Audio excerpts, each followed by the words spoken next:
let's fucking go. GD started off in the right fucking direction.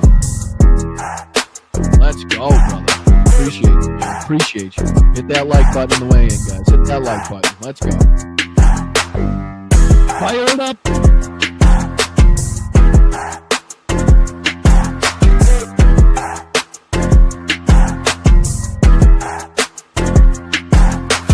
Fire it the fuck up. Let's go.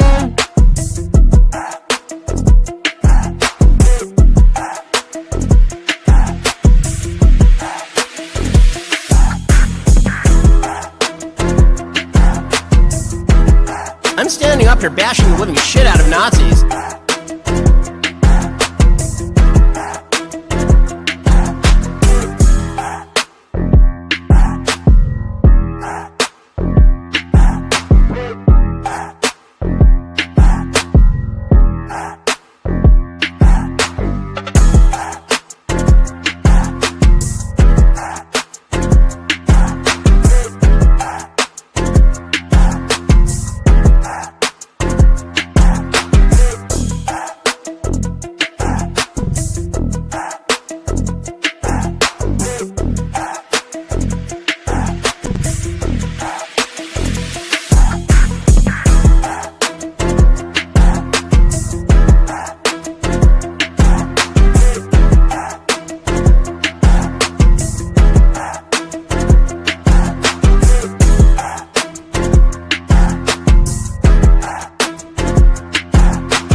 You're watching Blunt Politics with Boston Brian.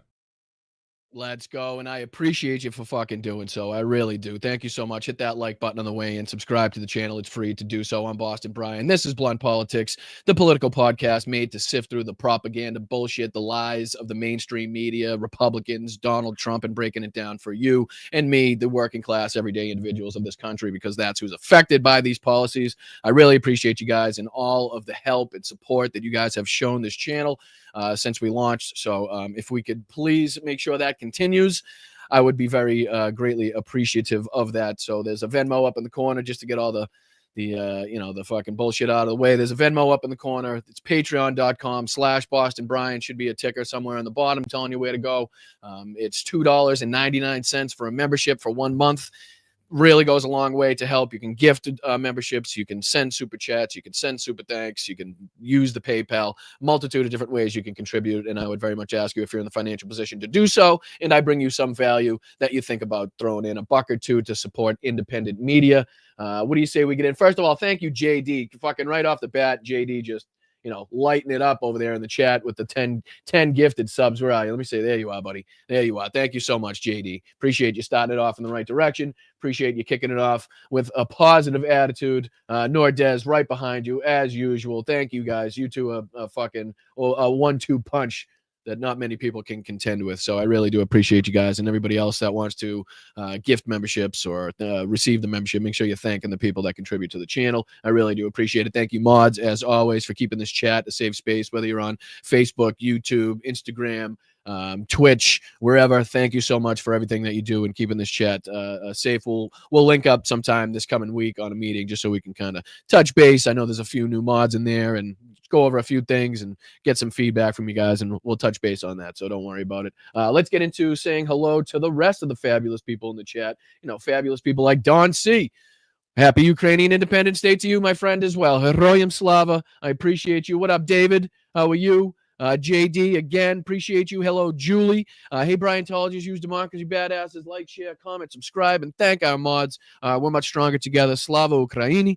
I appreciate that very much, Julie. Appreciate that. Way to kick it off in the right direction. Black Dragon, good morning to you. Patui, afternoon to you. Bry, what's up, my dude? Appreciate you. Leon, how are you? Linda Lou, what's going on? Alvin, Laura, Leon, Dame Dog, what's going on? I appreciate you guys, as always, for showing up, for supporting the channel. Arizona Sunflowers, how's everything? Robin, how are you? Stargal, how are you? You guys are fucking unbelievable. I appreciate you guys. All right, lots to talk about today, lots to discuss. Fascism, again, not creeping into our political zeitgeist, but literally taking it over as we speak, whether it be, ICE, now literally using the same internment camps used to house Japanese Americans during World War II. For their devious purposes that they're being used for now. Let's see if I can bring in a couple things that we wanted to speak about here. There was this that I wanted to talk about. Israel's defense minister says Gaza City should be leveled, should be destroyed. Israel is preparing for an expanded offensive in the Palestinian enclave's largest city. We have been talking about this. We talked about how Israel brought up and added 60,000 reservists.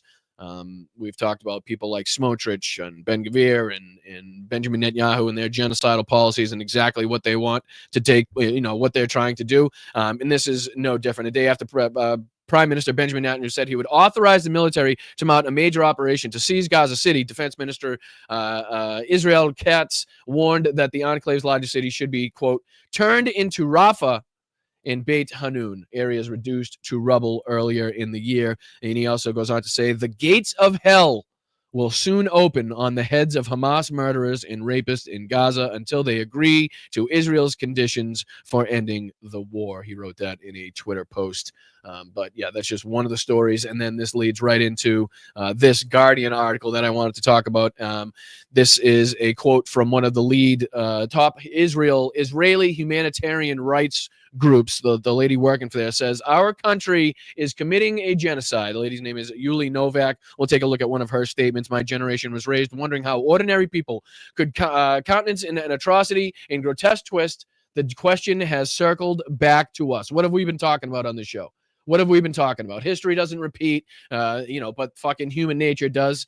The people that were around during World War I, World War II, those people still exist in society. Maybe in different realms with different fucking financial backings and in different positions, in different, consider with different nationalities and different races. But those people still do exist. So it's really eye-opening to hear an Israeli say that my generation was raised wondering how ordinary people could countenance an atrocity. In a grotesque twist, the question has circled back to us as we continue to bring up on the show. That just, this is her statements here as we'll play. This is where she talks about, her country is actively engaged in a genocide of the Palestinian people, and it's only getting worse. We'll also be talking about Chris Hayes. Chris Hayes had a good video clip out on the Ghislaine Maxwell disaster that we've seen unfold, on top of John Bolton's house being raided by the FBI, on top of the Pentagon now quietly blocking Ukraine's use of ATACMS in long-range strikes to Russia. So again, the United States handcuffing Ukraine. So we'll be talking about all that. So this is this little video that I want to show. Pentagon bars Ukraine's missiles while Trump weighs sanction as peace talks falter, right? So does that sound like somebody that's trying to put the pressure on Russia? Somebody that's trying to put the pressure on the aggressor, the attacking nation? It's crazy that they're trying to quietly do it. And then this is the what we were talking about earlier. History repeating. ICE uses former Japanese internment campsite for migrant detention center. And don't think for one fucking second that it's a mistake or it's just a coincidence or there's no motive or backstory as to why they're trying to use these same sites and places that were used to, enact such cruel policies in the past. We heard thank you, moms. Thank you so much, moms. Appreciate that. Congratulations, and thank you so much for being here for 10 months. I really do appreciate that. You two guys can reach a milestone if you become a channel member. Every month you hit a milestone and you get a free chat a free super chat that you can send your love into the chat with. So I appreciate moms and everybody that reaches their milestone. Just goes to show how long everybody's been here and supported the channel. It's a pretty cool thing. So I really do appreciate it. Thank you, moms. What else did we want to talk about? I know there was a few other things that I wanted to cover as well. There's a little clip here from Real America's Voice of some asshole telling us that the Ukrainian military is collapsing. So I'm prepared to call that one out as well. We'll be talking about the situation in Pokrovsk.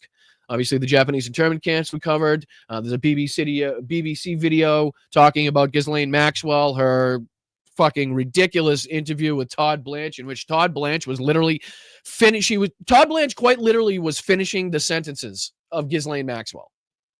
Like, I'm no lawyer, I'm no prosecutor, I've never done a deposition or held an interview like that before, but I'm pretty sure you really want the person, the defendant, the criminal, to hang themselves, so to speak, with their own rope. Like, you want to give them just enough rope to hang themselves with. You don't want to, you're not in there to finish their sentences for them or ask them leading questions in order to further your own agenda. Right. So that's exactly what it sounded like to me. We're not going to go through the whole thing. I've actually seen some people that are willing to sit down and listen to the whole fucking, what was it, like 4 or 5 hour interview or tape or recording or the transcripts for it. I'm absolutely not going to subject you to that.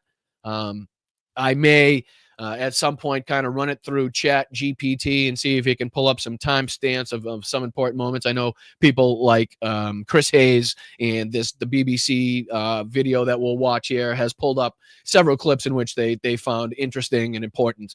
So again, I'm not going to subject you to the fucking 5 hours of a pedophile, a child sex trafficker lying her ass off and praising the president of the United States, who has the authority to pardon her and get her off of the crime she's already been convicted for. So no, I'm not going to subject you to all of that. So if you can, just please hit that like button, guys. Subscribe to the channel. We are on our way to 15,000 subscribers. I think we're less than 100 from 13K. So if we could get there, I know we're not probably going to get there today, but if we could make a good push at getting to 13K today, I think we're less than 100 away. I believe so. And why the TV behind me just shut off, I don't know. Let me see if I can get that back on. All of a sudden, that's shutting off. Stay. How about that? How about that one? How about a slideshow? We'll do a slideshow. All right. Thank you, guys. I really appreciate you guys keeping this channel running. All of the new subscribers that came from both the Major Ojeda interview and also my interview with Jake Bro, which was fantastic. Received a lot of views comparatively to the other live streams. So thank you, everybody, for tuning in to that one, sharing that one out. But make sure, if you like what you're hearing, if you like what you're seeing, subscribe to the channel. It is 100% free. And, if you do find yourself in the financial position to do so and looking to contribute to the channel, there are a multitude of different ways. Again, Venmo up in the corner, take a quick picture, send a buck or two, support independent media. I have absolutely no ads. I have nothing to sell you. I hide nothing behind a paywall. You are required to come out of pocket with not a single cent in order to see any of my content, whether that be on Midas Touch, whether that be on TikTok, YouTube, Instagram, Twitch, any of the platforms. Nothing. So if all you need is eyeballs and passion for this country in democracy in order to see my content. So all I ask of you is that if you do feel yourself finding some value in my content, finding some value in the chat, maybe the family that you've built or the friends that you've built in the chat, think about contributing a buck or two. Goes a long way. All right, let's head into this first article that I wanted to talk about here, because obviously this is something that we've been covering, the ongoing atrocities, the ongoing humanitarian disaster perpetrated by Israel, the ongoing, fucking man-made starvation in which they try to justify and cover up at the same time, which clearly makes absolutely no sense. But again, I'll read. Israel's defense minister says Gaza City should be destroyed, as if it's not, on its way, clearly past 75% of being like that anyway. Israel's defense minister warned on Friday that Gaza City could be destroyed unless Hamas accept Israel's terms as the country prepares for an expanded offensive in the area. We saw overnight smoke plumes rising from Gaza City from strikes that happened either early in the morning or overnight. A day after Prime Minister Benjamin Netanyahu said he would authorize the military to mount a major operation to seize Gaza City, Defense Minister Israel Katz warned that the enclave's largest city could, quote, turn into Rafah and Beit Hanun. Areas reduced to rubble earlier in the war. The gates of hell will open on the heads of Hamas murderers and rapists in Gaza until they agree to Israel's conditions for ending the war. He restated Israel's ceasefire demands, the release of all hostages, and Hamas's complete disarmament.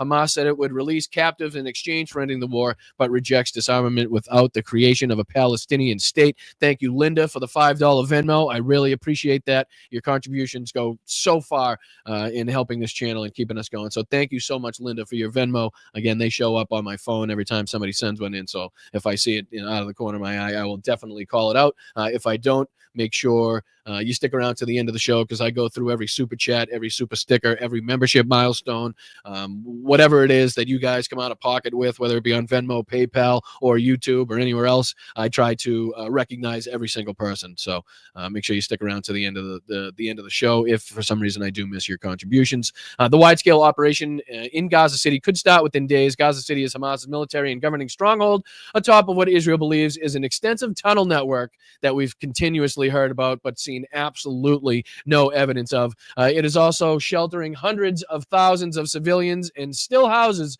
some of the strip's critical infrastructure and health facilities. And just to, I guess I should probably clarify, not to say that we haven't seen the use of tunnels, but we have not seen this extensive underground labyrinth of fucking high-tech, integrated, well-established, well-built communications bunkers stretching fucking miles wide with, we have not seen it. We've been told, we've been shown AI fucking recreations by Israel, but we have not seen said fucking a labyrinth of large tunnel networks that are just, the basis of Hamas's military epicenter, the epicenter of Hamas's military fucking structure. Hamas said earlier this week that it had agreed to a ceasefire proposal from Arab mediators, which, if accepted by Israel, could forestall the offensive. The parties do not negotiate directly, and similar announcements have been made in the past that did not lead to ceasefires. The proposal outlines a phased deal involving hostage and prisoner exchanges and a pullback of Israeli troops, while talks continue on a longer-term ceasefire deal. Israeli leaders have resisted such terms since abandoning a similar agreement earlier this year amid divisions with Netanyahu's coalition and strong opposition from his right. Many Israelis fear an assault could doom the roughly 20 hostages still alive after Hamas-led militants' October 7, 2023 attack. Aid groups and international leaders warn it would worsen Gaza's humanitarian crisis. That is fucking so self-explanatory. It's almost ridiculous to have to put into this article. Yes, an added offensive, the ongoing offensive, will only worsen the humanitarian crisis here. That's fucking ridiculous for us to even have to contemplate. The logistics of evacuating civilians are expected to be daunting. Many residents say that repeated displacement is pointless since nowhere in Gaza is safe, while medical groups warn Israel's calls to move patients south is unworkable with no facilities to receive them. But Netanyahu has argued the offensive is the surest way to free captives and crush Hamas. These two things, defeating Hamas and releasing our hostages, go hand in hand, except for the hostages that you murdered as they were coming out, except for the hostages that you continue to bomb incessantly against the wishes and request of the families of the hostages themselves. So I'm not sure that we can actually take their word for it on how careful they're willing to be. And what we've already, it's fucking even ridiculous to contemplate this and to suggest, after we've heard so many times from Netanyahu, ambassadors all over the world from Israel, that even if, even when, and even after Hamas were to give up, release the rest of the hostages, that this fucking engagement, that this battle, that this attack would not cease, right? It would not stop. We've heard that many, many times from any number of Israeli officials. IDF soldiers, IDF representatives, IDF spokespeople. So this fucking we're just trying to get the hot is so fucking such complete and utter bullshit used and wielded by the IDF, used and wielded by the fucking Israeli government to justify their horrendous fucking actions and policies. So much so that you have people like this. Let me just put this on the screen for you guys, right? This is the Guardian article from, my apologies, let me just see when this was posted. This was posted, doesn't it say?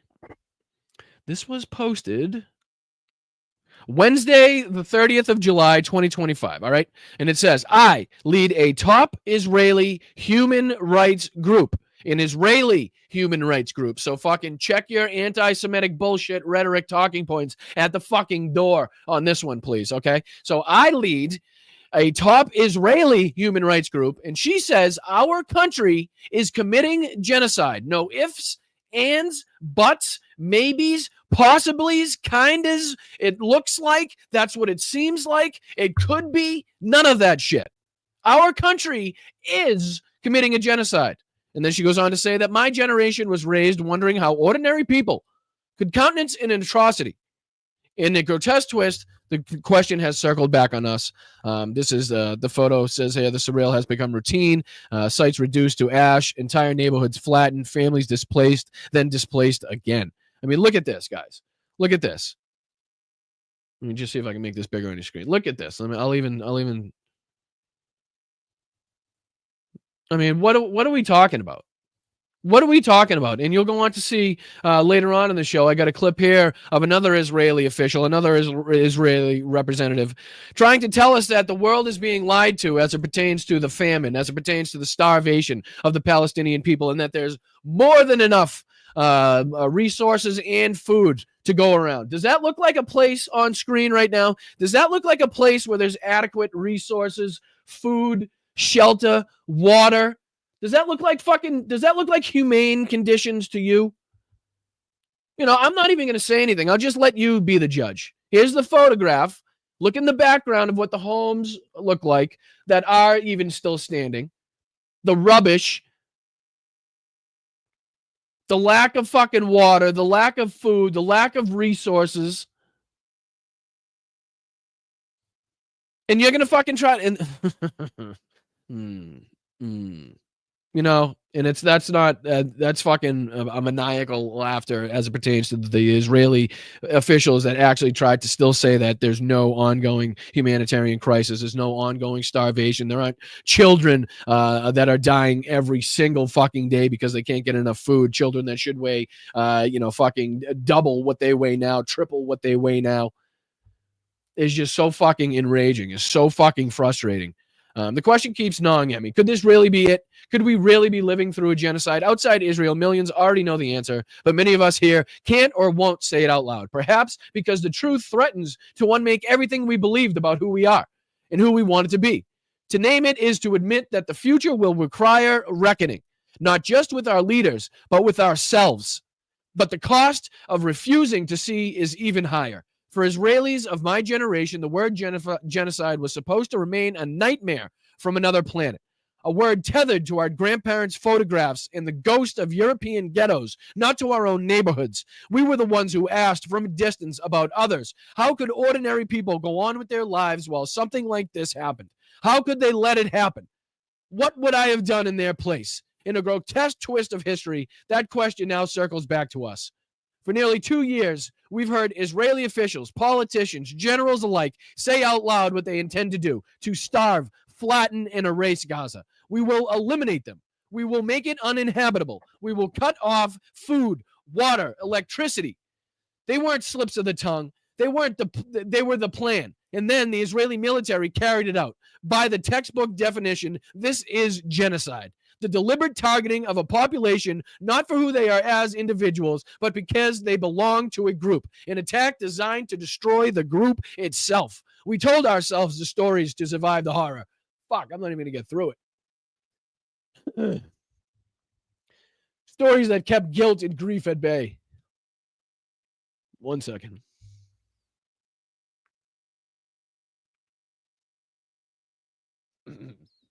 Fuck, huh? I didn't see that one coming. We convinced ourselves that every child in Gaza was Hamas, every apartment a terrorist cell. We became, without noticing, those ordinary people who keep living their lives while it is happening. I can still recall the first time reality cracked open for me. 2 months ago, 2 months into what I was still calling a war, 3 of my excuse me if I don't say that right, B'Tselem colleagues, Palestinian human rights workers we'd worked alongside for years, were trapped in Gaza without their families. They told me about relatives buried under rubble, and not about being able to shield their children, and not being able to shield their children about the paralyzing fear. In the frantic efforts to extract them from Gaza, I learned something that has seared itself into my mind. At that moment, a living Palestinian in Gaza could be ransomed for roughly 20,000 shekels. Children cost less. Life priced in cash per head. They were not abstract statistics. They were people I knew. And that was when I understood the rules have changed. Since then, the surreal has become routine. Cities reduced to ash, entire neighborhoods flattened, families displaced and displaced again, tens of thousands killed, mass starvation engineered, while with aid trucks turned away or bombed, parents feeding animal fodder to their children, some of who die waiting for flour, others are shot, unarmed civilians gunned down for approaching food convoys. Genocide does not happen without mass participation. A population supports it, enables it, or looks away. This is part of its tragedy. Almost no nation that has committed genocide understood in real time what it was doing. The story is always the same. Self-defense, inevitability, the targets brought it on themselves. In Israel, the prevailing narrative insists this all began 7 October with Hamas's massacre of civilians in southern Israel. That day was true horror, a grotesque burst of human cruelty, civilians slaughtered, raped, taken hostage, a concentrated national trauma that summoned for many Israelis a profound sense of existential threat. But 7 October, while catalytic, was not enough on its own. Genocide requires conditions, decades of apartheid and occupation, of separation and dehumanization, of policies designed to sever our capacity for empathy. Gaza, sealed off from the world, became the apex of this architecture. It became the people became abstractions, perpetual hostages in our imagination, subjects to bomb every few years, to kill by the hundreds or thousands with no accountability. We knew more than 2 million people were living under siege. We knew about Hamas. We knew about the tunnels. In hindsight, we knew everything. Yet somehow we were incapable of understanding that some of them might find a way to break out. What happened 7 October was not only military failure, it was a collapse of our social imagination. The delusion we could corral all the violence and despair behind a fence and live peacefully on our side. The rupture arrived under the most extreme right-wing government in Israel's history, a coalition whose ministers openly fantasize about Gaza's erasure. And so, in October 2023, every star in our darkest nightmare aligned. This week, B'Tselem released a report, Our Genocide, compiled by Palestinian and Jewish Israeli researchers together. It is divided into 2 parts. The first documents how this genocide is being carried out, mass killings, destruction of living conditions, social collapse, and engineered starvation, all fueled by incitement from Israelis' leaders and amplified through media. The second part of the report traces the path led here, decades of systematic inequality, military rule, and policies of separation that normalized Palestinian disposability. And to confront genocide, we must understand it. In order to do so, the Jewish, Israeli, and Palestinians had to look at reality together through the perspective of human beings living on this land. Our moral and human obligation is to amplify the voices of the victims. Our political and historical responsibility is also to turn our gaze to the perpetrators and to testify in real time how a society transforms into one capable of committing genocide. Recognizing this truth is not easy, even for us. People who have spent years documenting state violence against Palestinians. The mind resists it. It rejects facts like poison, tries to spit them out. But the poison is here. It floods the bodies of those who live between the river and the sea, Palestinians and Israelis alike, with fear of unfathomable loss. The Israeli state is committing genocide. And once you accept that, the questions we have asked ourselves all our lives rematerializes with urgency. What would I have done back then on that other planet? Except the answer is not rhetorical. It is now, it is us, and there is only one right answer. We must do everything in our power to stop it.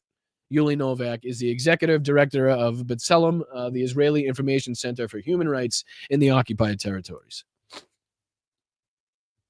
And I found that to be incredibly powerful, right? And I think it's good because it dodges and resists the right-wing attack, the right-wing playbook to ultimately and immediately call you anti-Semitic and somebody that hates Jews because of you're against the policies and what's being perpetrated upon the Palestinian people by the Israeli government, right? So I feel like this kind of sidesteps that, this kind of gets around, and there is no direct attack that Republicans could make upon this to say, oh, she's just anti. Well, no, of course she's not, because she's an Israeli human. She's part of an Israeli human rights group, right? So I just thought I wanted to. I'll toss this. I'm going to toss the link to this article in the chat just in case anybody wants to check this out or show this to somebody else themselves. But yeah, I found that to be incredibly poignant. And then this was her statements here. This is Julie here, and this was her statements. Let me see if I can play this from the beginning. It's just a short clip. I think it's just a few minutes, less than a minute of her speech that she gave here. But I will see if I can actually find the speech, because I believe, I believe what she said was very important. So let's see if I can just play this clip for you guys. Hopefully the sound's on. Let me know if you can hear it. Play. The report we are publishing today is one we never imagined we would have to write. But in recent months, we have been witnessing a reality that has left us no choice but to acknowledge the truth. Israel is committing genocide against the Palestinians in the Gaza Strip. The report written by us at B'Tselem presents facts, data, and testimonies about how Israel is acting in a deliberate, coordinated, and systematic way to destroy the Palestinians in Gaza, in an attack that aimed at the entire group as such. This has been declared countless times by Israeli officials. This is what is happening on the ground, and this is precisely the definition of genocide. And, this goes along and corroborates the UN Special Rapporteur's report that we played months and months ago. I don't even know how many months ago at this point. Goes on to very much corroborate her investigation, her reports of an ongoing genocide, definitionally by the Israeli government. I mean, this is not an argument that should be had anymore. This is not an argument of semantics anymore. This is you not being able to recognize reality if you're still not willing to call this out for what it is. The attempted erasure of an entire population by the Israeli government. So I have no sympathy anymore. I have no patience anymore with people that are still unwilling to call this out for what it is, especially as we've seen it only increase in severity, increase in danger and destruction. So, I mean, I don't know how many clips I have to play from very fucking knowledgeable individuals who are specifically, fucking retained to focus on these specific issues that they are so knowledgeable on, and then to give us their findings on these reports. And then for us to listen to their findings of the reports because they are knowledgeable, because they have studied the area, because they are specifically tasked with fucking studying and investigating what's going on, as opposed to, I don't know, me, who is, trying to cover a multitude of different fucking things, who has absolutely no levels of access to any of the information, pictures, on the ground reporting to even put together an investigation like this. How we could even possibly say no, how we could combat any of the arguments being made by the UN Special Rapporteur, by Yuli here, part of the Israeli human rights group, calling her own country out for the genocide they are committing. So that was just a little bit of and that kind of brings us into this story, right? As we talk about internment, as we talk about forced starvations and forcing populations into certain territories, right? You got this going on where ICE is using former Japanese internment campsites for migrant detention centers. As Donald Trump is sending the National Guard and ICE into blue cities all over the country to disrupt, to cause chaos, to intimidate, to invoke fear. I mean, I don't know if there's a better definitional use of the word fascism than the head of the government literally sending in its own fucking military to suppress and like I said, invoke fear into its own citizens for political purposes. I mean, that pretty much hits the fucking nail on the head here. But I'm not sure. Do you guys remember here? Before we actually go into this, why don't we have a little reminder? Oh, how about this? How about this? Let me put this up here. I'm going to put this on the screen for you guys. We'll do this video first, right? This is just a short video from the weekend on, I believe it was MSNBC here. Yes, it was. And then we'll go into the history of this camp. So check this out. Crackdown on migrants living in the U.S. is intensifying. The Trump administration announced on Thursday that it will review visas of all 55 million foreigners currently living in the country, placing them under what officials are calling, quote, continuous vetting for any potential violations. Meanwhile, in Washington, D.C., ICE Chief Todd Lyons says agents will not be stationed at schools on the first day of classes, while leaving the door open for agents to enter school premises on the campuses in the future. And in Okay, so you heard that. Schools, fucking hospitals, courtrooms, your work, your home, your fucking parents, your friends. Doesn't matter where you are. They're going to fucking come and they're going to try to rip you out of that environment. They will find you. So not on the first day of school, but every day after that. And again, Mayor Wu in Boston have been, explicitly targeted by ICE and threatened by ICE. So, very direct connections to this. So, again, I give Mayor Wu all the credit in the world for standing up to not only Pam Bondi, but Tom Homan and the rest. But let's continue with this one. Boston, Lyons threatened to, quote, flood the city with federal agents after Mayor Michelle Wu reaffirmed that Boston would not back down from its policy of limiting police from cooperating with ICE.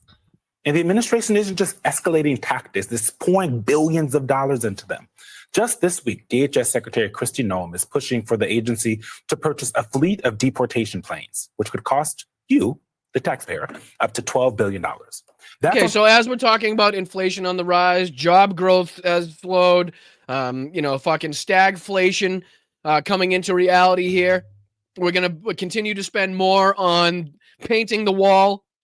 We're going to continue to spend more on this bullshit. We're going to continue to spend more on a $200 million ballroom, all while the prices continue to go up for the American people, all while the cost of living for you as you're watching this is rising exponentially. You could probably fucking see it tick up from the beginning of the show to the time it ends. The shit that you bought just this morning is probably more expensive in this afternoon. But this is the shit that this administration is spending money and time and resources on. Again, painting the fucking wall black so it's hot. And this bullshit. Top of ICE's new fleet of SUVs decked out with gold-detailed Defend the Homeland custom wraps for operations in Washington, D.C. And Democrats are seizing every opportunity they can find to blast what they call wasteful and immoral spending.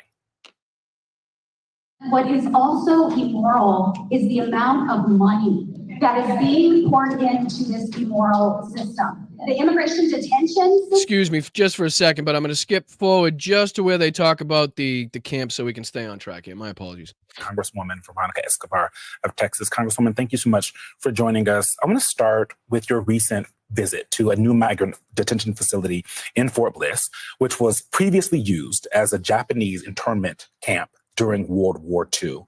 It is now privately owned, so there's a lot happening here. This was in Fort Bliss, Texas. What did you see, and what do you think? Did you see that? Privately owned, a privately owned detention facility, huh? So Japanese American groups blast use of Fort Bliss, former internment campsite, as ICE detention center. Now, does anybody not know the story? Does anybody not know the background? Let me see if I can maybe put this on here. We're just going to do this for a second. Let me pause that just for 1 second. Just a little backstory, little back history. I'll speed it up. We're not going to obviously go through the whole thing, but just in case people are unsure. I know some people have probably heard of it. They've probably heard it reported and in the news, but not everybody is, a history sicko like me and kind of, lives and breathes this shit. So just to kind of give you a little representation of what the fuck happened. Here we go. 1941, the Empire of Japan launched an attack on the U.S. naval base at Pearl Harbor. In the following months, hundreds of thousands of Japanese Americans were rounded up and sent to internment camps under suspicion of disloyalty to the United States. But So just so everybody's clear on that, United States citizens, because of their Japanese heritage and fear that the United States had of, I guess, cooperation and collusion with people back in Japan, in the homeland, they literally rounded up and interned, and not just Japanese. I believe it was German, Italian. I believe there was several different nationalities. The most famous of which being the Japanese. I think because that was the largest population of interned citizens, if I'm not mistaken.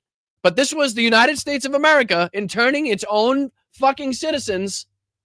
And now we're seeing that repeated. Now we're seeing that happen once again. And the Trump administration is so sick and disgusting and depraved that they're actually using the same exact sites just to invoke the same thoughts, the same fears that people had. Listen to this.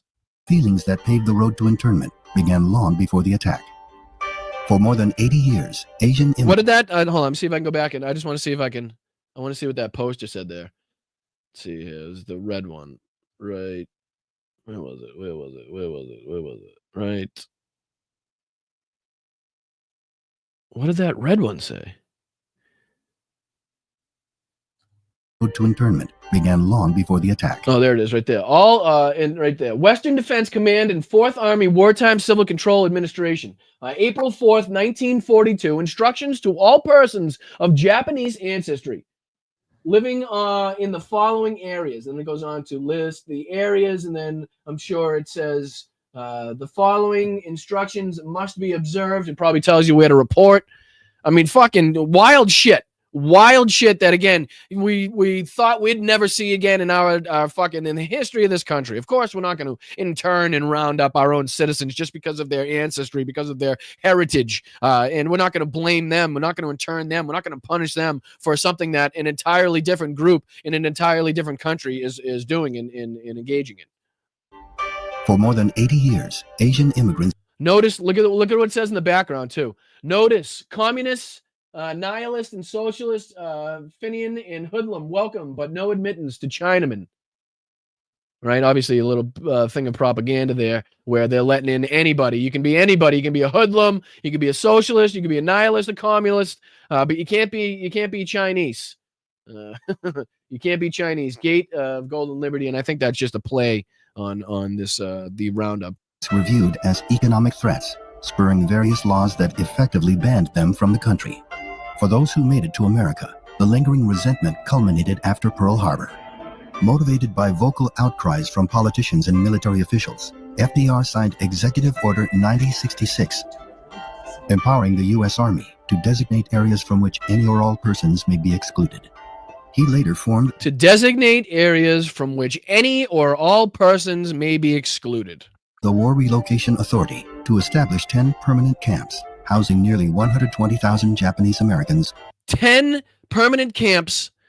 Keyword here that really stands out being permanent, right? So if you had any intentions on just kind of I don't know, waiting this out, there's no justification put on this, but if I'm trying to kind of get in the minds of the people that may have put this fucking policy in place, the sickos, but if they're trying to, I guess, I don't know, wait this out, and if we can defeat Japan and kind of figure, why do they need to put 120,000 people in 10 permanent camps, right? Like, if you had some fucking thought that your fears that you were worried about were in somehow irrational fears, but that would only pertain to the war that you were engaged in with Japan, why would you need permanent camps? 10 permanent camps, right? Makes absolutely no sense. Mostly from the Western United States. 2/3 of those interned were native-born American citizens. 2/3 native-born American citizens, born here on American soil, proper United States citizens, interned in a fucking camp. Here, let me see if I can just see if it shows you a little bit of a picture of the camps that they were housed in here. There you go. There's a little bit of. There you go. Internees lived in small one-room Remind you of anybody? Does that with remind you of living anything, towers. guys? Does it remind you of anything? Where could this be? Where could this be? This could be Auschwitz-Birkenau. This could be Sobibor. This could be Majdanek. This could be Dachau. Could be Bergen-Belsen, could be any one of the work or concentration camps or death camps anywhere spread throughout Europe, Poland, Germany. But it's not. It's in the western part of the United States, built to house United States citizens. The barracks, internees lived in small one-room apartments with little privacy and constant surveillance. They were only given a standard army cot, blankets, and a small heating stove. Despite these difficult living conditions, internees tried to establish a sense of community, creating newspapers, schools, churches, and they still tried to make the fucking best of their situation. Thank you so much, Wes. Prayers right back to you, buddy. Right back to you, buddy. Thank you so much for your kind and generous support of the channel. Thank you for being here for 16 months. I hope you have a wonderful, wonderful weekend, my friend. Thank you so much for your kind contributions. I really appreciate that. But, I mean, this just goes to show the resilience, right, of the fucking Japanese people, of immigrants in general, right? And not even that they're fucking immigrants because they're United States citizens, but just it just goes to show the resiliency of the people that we continuously try to put down in this country. That are willing to make the best of the worst situations possible. It goes back to the people of Ukraine. When you see the people of Ukraine and they're under fucking threat of Russian drone and missile strikes day in and day out, fucking air raid sirens keeping you up every single night, and people just getting up and going to work because that's what they do. Going up, having their birthday parties, having dinner with their loved ones and their friends, and doing and living life still. And you can see that here in this fucking in the Japanese internment camps, right? People, they started their own press corps. They're trying to live life, like fucking the normal people that they were before they were interned by their fucking government for fear of collusion with the Japanese government. Internees tried to establish a sense of community, creating newspapers, schools, churches, and farms. Even in the face of persecution, young men came forth to join the military. Nearly 33,000 Japanese Americans and even joined up in the military to fight for the country that had its fucking parents, that had its relatives, its brothers and sisters and aunts and uncles interned in a fucking concentration camp. And 33,000 Japanese Americans said, you know what? I will still go to fight for my country. I will still go to fight for my family, for the land that I have. That was stolen from me. Jobs were stolen. I mean, this wasn't just, I hope you guys get the opportunity. Thank you, Tom, so much. Thank you, brother. Thank you so much. And I enjoy Sundays with you guys so much as well. I really do appreciate it. But I hope you guys know how deep this goes. This wasn't just like fucking round them up, throw them in there for a couple months and let them go back to their lives, right? This was jobs were stripped away, farms were fucking stripped away, livelihoods were stripped away, never to be returned. Businesses that have been built up for generations were fucking stripped from these people. This wasn't just like, hey, can you stay here for a couple weeks and we'll let you go back home?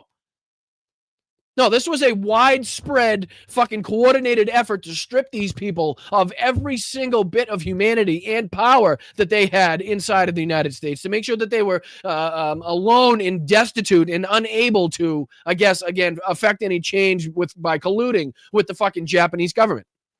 And then you hear about this shit, And then you hear about this shit happening now. Japanese American groups blast U.S.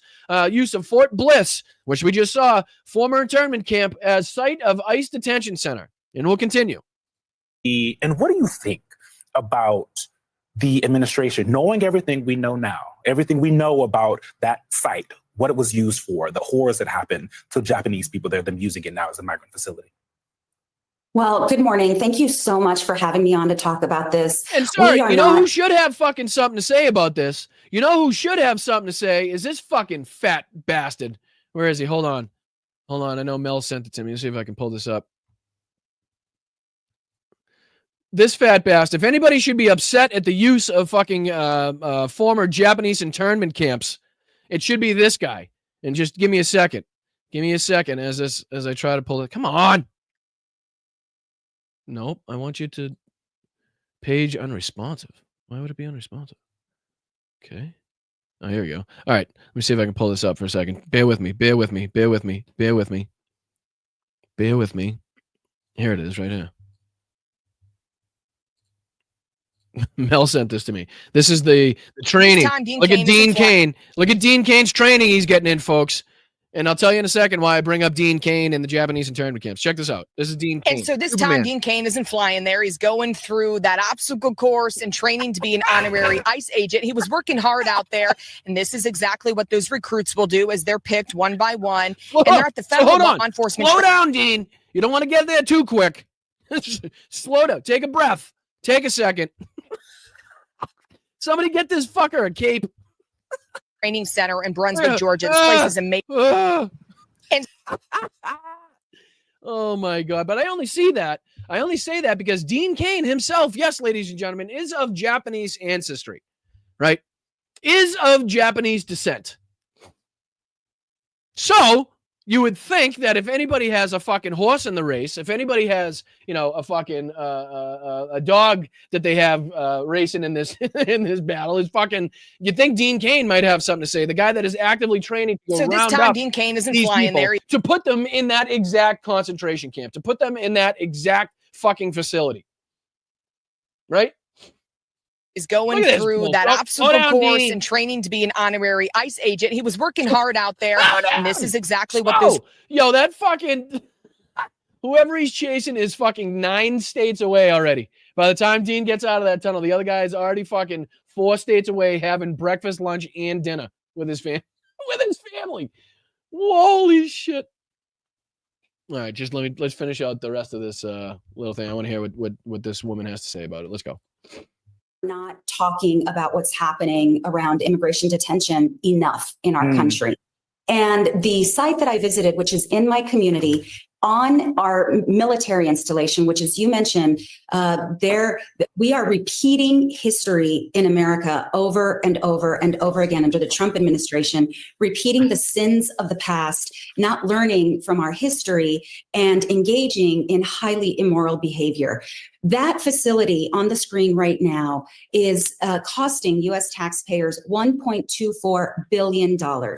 It is a privately run detention system. And so we know when we privatize things like detention, the emphasis is— All right, so just to further illustrate here, just to further illustrate my point, ladies and gentlemen, what you're looking at it's not the exact clone of Kyle Rittenhouse. No, it's not.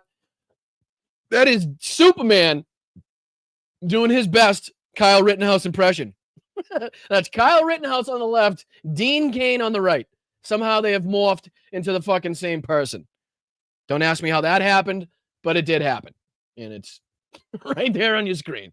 Same fucking person. Yes, Dean Tanaka. Correct. Dean Tanaka.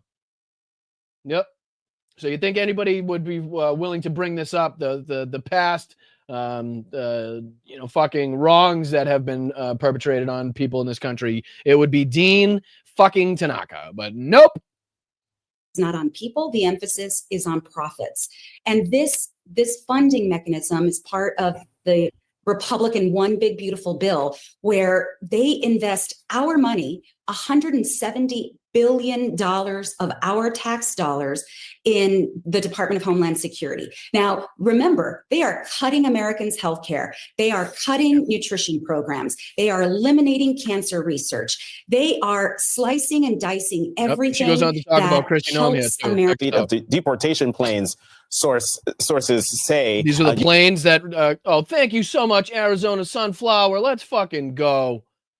Oh, look at this. Let's go. Thanks for your great Sunday show at Brian. Very enlightening. Also, thanks to the fantastic mods. Yes, thank you so much, mods. Appreciate you. And thank you so much, Arizona Sunflower. I can't thank you enough. I really can't. Very huge part of the channel, huge part of the chat. Thank you so much for your contributions. It's very kind and generous of you. And again, I can't thank you enough. So I appreciate it. Eugene brought this up in the intro, but it says it can cost $80 million to $400 million to buy a commercial airliner. Purchasing 30 passenger jets at that price range could cost $2.4 billion to $12 billion, but it's unclear if ICE could lower the price per plane by buying a large number of them. I bring this again. Look at the sums of money that they're willing to spend on this. Look at the sum of money that is now going to be going to Border Patrol and ICE as a result of the new budget. Look at the fucking money that they're spending on what they deem are important things, as again, the American people, the working class people in this country suffer on a daily basis. Things, again, more expensive: gas, eggs, milk, fucking everything you can think of is, again, costing you more and more, goes up exponentially. Wages are stagnating. Again, job growth is slowed. Fucking unemployment is on the rise. GDP is down. Stagflationary, what I don't even know, fucking red flags, stagnationary red flags are literally in your face at every moment.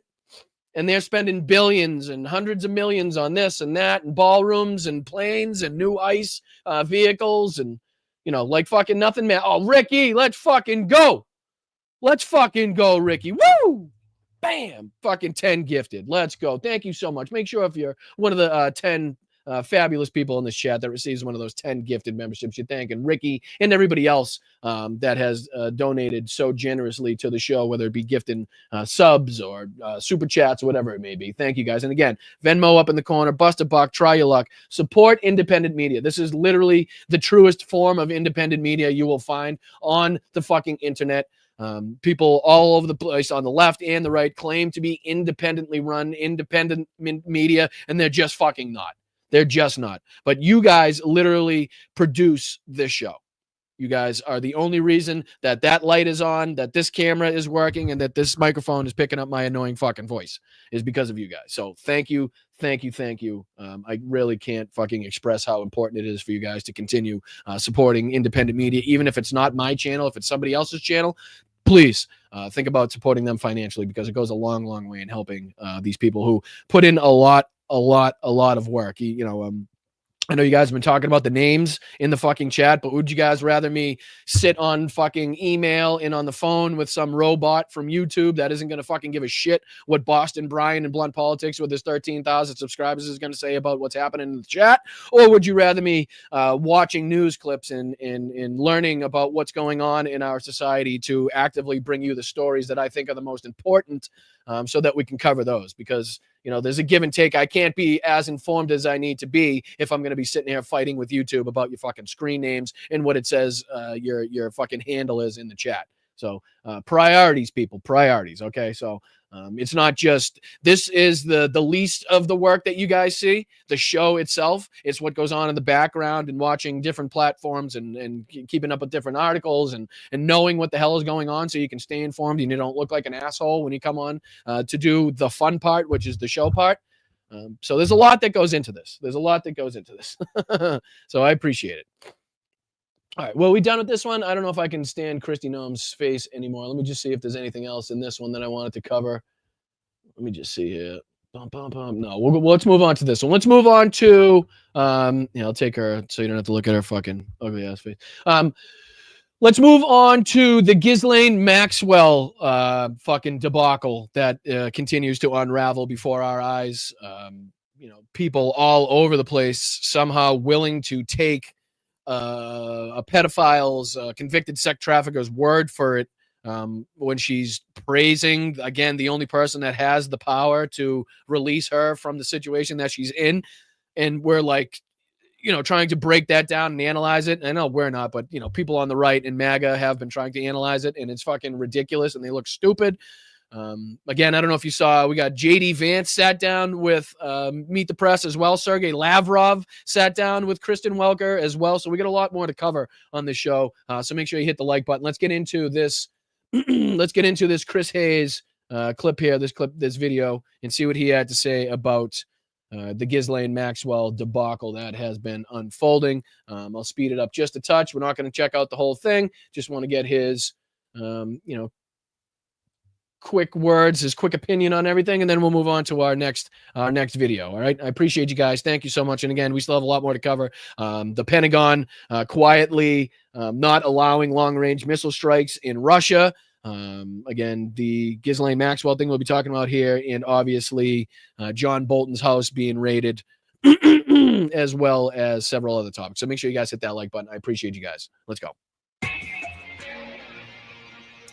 Good evening from New York. I'm Chris Hayes. It has been a truly crazy news day in the made-for-TV/ongoing national nightmare that is the second presidency of Donald Trump. Tonight, we are tracking two big stories coming out of the Department of Justice, although there's some others we'll discuss over the next 2 hours. The first being the FBI raid on the home and office of former Trump National Security Advisor John Bolton. You can see the pictures of them taking boxes out there. It started just after dawn this morning. It went on for nearly 8 hours. Don't tread on me, though, folks. Don't tread on me. John Bolton, again, I think I was pointing this out yesterday. People were kind of only calling John Bolton a staunch critic of Donald Trump, and yes, he has been a critic of Donald Trump recently.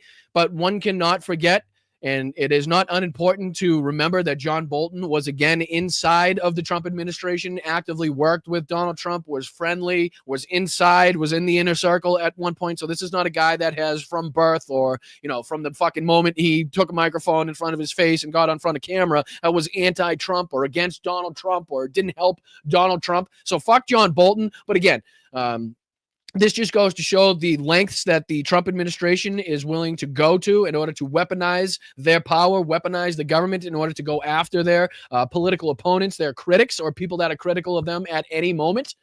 So again, if this doesn't strike fear, and this is what it is exactly made to do, this is no different than firing the statistician there. This is meant to send a signal to not only Donald Trump's political opponents, but people working inside the government, just like the statistician that was fired said, hey, if you have information, bad information on Donald Trump or information that doesn't look good as far as the job numbers or GDP, you might want to hold on to that, or at least just bump it up in the chain and we'll figure out what to do with it before you come out and lose your job, right? This is the same thing. You might want to think twice about coming out on camera and calling Donald Trump out for his criminalities, because we have the power to just willy-nilly fucking invade and raid and search the homes of anybody that we so choose without any even fucking hint of a crime. I think this is pertaining to it's classified documents in the possession of Bolton, but we saw a clip from John Bolton. I think they even play it on Chris Hayes' clip here of John Bolton just a couple weeks ago talking about how he's very aware that the Trump administration would be coming after him or could potentially be.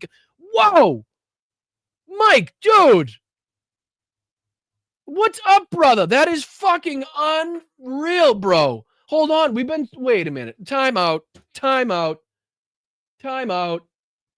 We have been fucking worried sick about you. We've been thinking about you. We are so happy that you're back.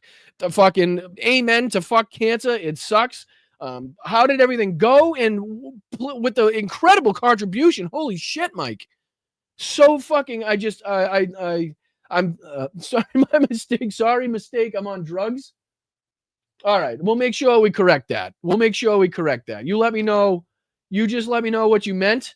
And we'll make sure to correct that, because I think I would feel much better if that money were to remain in your pocket, fucking for whatever, for anything that you need. I think I'd feel a lot better that way, Mike. But I thank you so much for being here. Thank you so much for your generous and kind, contributions or attempted contribution.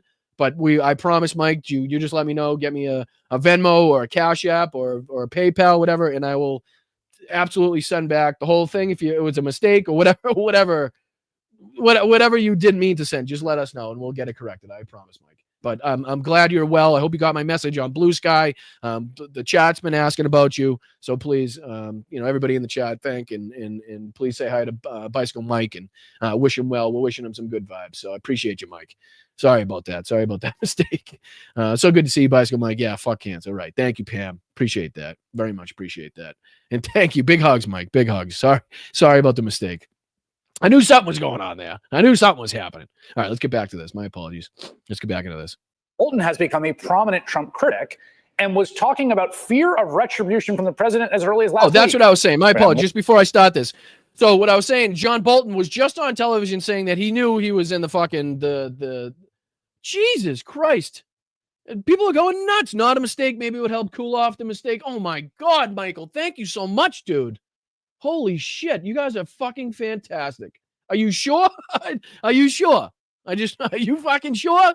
I want to be sure here. I don't want to be taking anybody's fucking medication money or anything, But thank you so much, Michael. I mean, just above and beyond. More on that story, but then hours after this news broke, the DOJ released or even asked of you guys. So thank you so much. I appreciate that. And again, I promise, Bicycle Mike, we'll get that taken care of. Chris, thank you so much again. Look at you guys stepping up. Huge. stepping up huge. I appreciate that. Makes it a little easier to send back bicycle mics. Little boo-boo we made there. So thank you so much. Vinny been here for 10 months. Mike 42 has a great big heart, accident or not. He does, absolutely. He does, absolutely, which is why everybody was so worried about him and asking about him. And I appreciate the love and support that the chat has shown to Bicycle Mike and the community that you guys have built there. Fucking above and beyond me is a cool thing to see. So thank you guys for being there for one another. The audio recordings of those highly irregular meetings. And I still didn't finish my point. John Bolton said a couple weeks ago he knew he was in the fucking crosshairs of the Trump administration. He'd have to be an absolute and complete moron if he did have classified information to still have that classified information anywhere where the fucking FBI could find it. That's all I want to say. I mean, truly, truly anomalous, unprecedented. Between Donald Trump's former personal defense. I can't stand hospitals myself, not even remotely trying to put myself in the position that you're in, but I can, I can relate. I can relate to how fucking miserable hospitals are. So we're wishing you a speedy recovery, the fastest possible. So we're hoping you get out of there and get back home and into your own bed and to people that love and support you as fast as possible. So thank you so much, Mike. Attorney, the guy that, tried to get him cleared of criminal charges, who is now the number 2 at DOJ, that guy, Todd Blanche, and the convicted sex offender, Ghislaine Maxwell. She, of course, notoriously. And I want you to, the first thing that really stood out, and again, I didn't go through the whole whatever hours. I kind of did what most people did and looked up different videos and different articles that have highlighted the important parts, people that have gone through it already. And the first thing that I noticed, and I put this on social media, is Todd Blanche was quite literally, and you'll notice this in the clips that we play, quite literally finishing the sentences for Ghislaine Maxwell. And again, that is not, in my opinion, in my amateur opinion, what he is there to do, right? He is not there. He is supposed to have command over the facts of this case. He is supposed to know this case inside and out, backwards to fucking frontwards, the front page to the back page, every player, time, date, everything. He's supposed to know that. So when he goes into this, so when somebody that is a professional and prepared for this situation goes into this, they can, steer the conversation into the direction that they want, and also know when the person sitting across from them is blatantly lying to their face. Oh my goodness, hold on. Thank you so much, Robert and Allison. This is for his highly informative streams and for being a great guy. Oh, thank you fucking so much. You guys are unfucking believable. Thank you, Robert. Let me say thank you to you, and thank you, Allison, as well, for the Venmo. Mr. Lobsters will try to hit at least the Wednesdays and Sunday lives. Not a problem. Thank you, Linda. Thank you, Allison. Thank you, Robert. You guys are fucking unbelievable. Unbelievable. The longtime confidant and enabler, co-conspirator of the late child sex trafficker, Jeffrey Epstein. Blanche announced that the 6 hours of recordings and 329 pages of transcripts were being released. Just in case you missed it, newsflash, ladies and gentlemen, newsflash. Ghislaine Maxwell didn't see anybody do anything wrong ever. Never, ever did anybody do anything wrong. Not fucking Jeffrey Epstein, not Donald Trump, not Bill Clinton, not fucking Prince Andrew, not Ghislaine herself. Nobody did anything wrong. And as a matter of fact, the only people that did do something wrong, the only people that were lying, according to Ghislaine Maxwell, were Virginia Giuffre, her boyfriend, and the rest of the fucking victims. In case you didn't know what was going to be said in this fucking deposition, this interview, in case you didn't know why immediately after this, Ghislaine Maxwell was fucking illegally moved to a low security facility in Texas as opposed to the low security facility in Florida that she was at. In case you didn't know why all that and why she was pampered and given fucking special treatment, is because she didn't see Donald Trump ever do anything. Never. He was a fucking total gentleman to a pedophile and sex trafficker. But this goes on, and I want you to really pay attention to when they play the first clip. Might not be the first clip, but pay attention to the audio clips and the direction that Todd Blanche directs these questions into, like the way he tries to lead these questions, and the way that he literally finishes and helps Ghislaine Maxwell with her answers. Check this out. of transparency, although it's not clear that that's all of their conversation. More on that later. Missing from the transparency, of course, is the obvious question, why on earth would the Deputy Attorney General take a private meeting with a convicted child sex trafficker who his boss, Donald Trump, has ties to, and then, as soon as she tells him what she told him, gets upgraded to a lower security federal prison? Now, that question remains unanswered. What we do know from the trove of materials they released is that much of the interview with Maxwell seems to be an attempt to support the narrative that, surprise, surprise, the Department of Justice and Donald Trump have been pushing. Nothing to see here. Never saw the president in any type of massage setting. I never witnessed the president in any inappropriate setting in any way. The president was never inappropriate with anybody. In the times that I was with him, he was a gentleman in all respects. In the time that in the times that I was with Donald Trump around underage women, scantily clad, performing sex acts for fucking old men, Donald Trump was a complete and total gentleman. Said by a convicted pedophile, convicted sex trafficker. I never witnessed the president in any inappropriate setting in any way. The president was never inappropriate with anybody. In the times I was with him, he was a gentleman in all respects. Hey, bull fucking shit. Bullshit. One fucking disgusting, depraved human being lying for another disgusting, depraved human being is going to change absolutely nothing about this case. If there's one word that comes to mind with Donald Trump, of course, it's gentleman. He was a gentleman in all respects. But here's the thing. Maxwell did not stop there. She went on to tell the Deputy Attorney General of these United States that she, the lady who was charged with conspiring with Epstein to abuse minors, who's convicted of that and doing time for it, that she, get this, ready for this? That she never saw Jeffrey Epstein engage in anything that was non-consensual. So, again, to support and corroborate what Donald Trump has been saying about a Democrat hoax, Ghislaine went in there knowing exactly what the fuck she had to say. Nobody did anything wrong. Not even Jeffrey Epstein himself engaged in any criminal acts, according to Ghislaine Maxwell. The book didn't exist. Nobody did anything wrong. And we all knew that's what she was going to say. So, again, one convicted pedophile, sex trafficker, lying through her teeth to cover for another depraved, fucking, just despicable individual does not change anything about this fucking case. And it's even more laughable to hear that she got the special treatment after this, right? At some point, he was getting massaged. The special treatment after this because of the answers that she gave. Play. Engage in anything that was non-consensual. At some point, he was getting massages 7 days a week, sometimes multiple massages a day. Women have said that were there, that say they were there giving him massages, said that those included some sort of sexual conduct, however you define that. Just the way he's trying to beat around the bush of the question, right? Just the way he's trying to kind of fucking skirt the actual fucking direct, criminal fucking accusations made in this situation. Well, it's been, it's been reported that he got massages and they were kind of sometimes included some sort of sexual acts. Is there any way you can kind of possibly maybe describe any of that? And again, this is where he goes on to actually help her finish the sentence. Listen.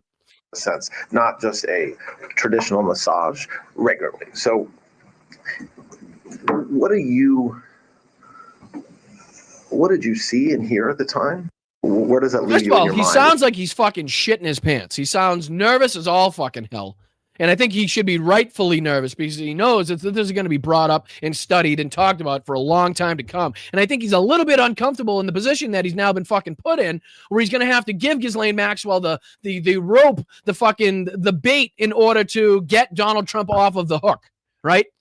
So she has to kind of get in there and lie. He's going to try to fucking, coach and instruct this little interview in a way that makes Donald Trump look good, which only makes Todd Blanche look like an asshole.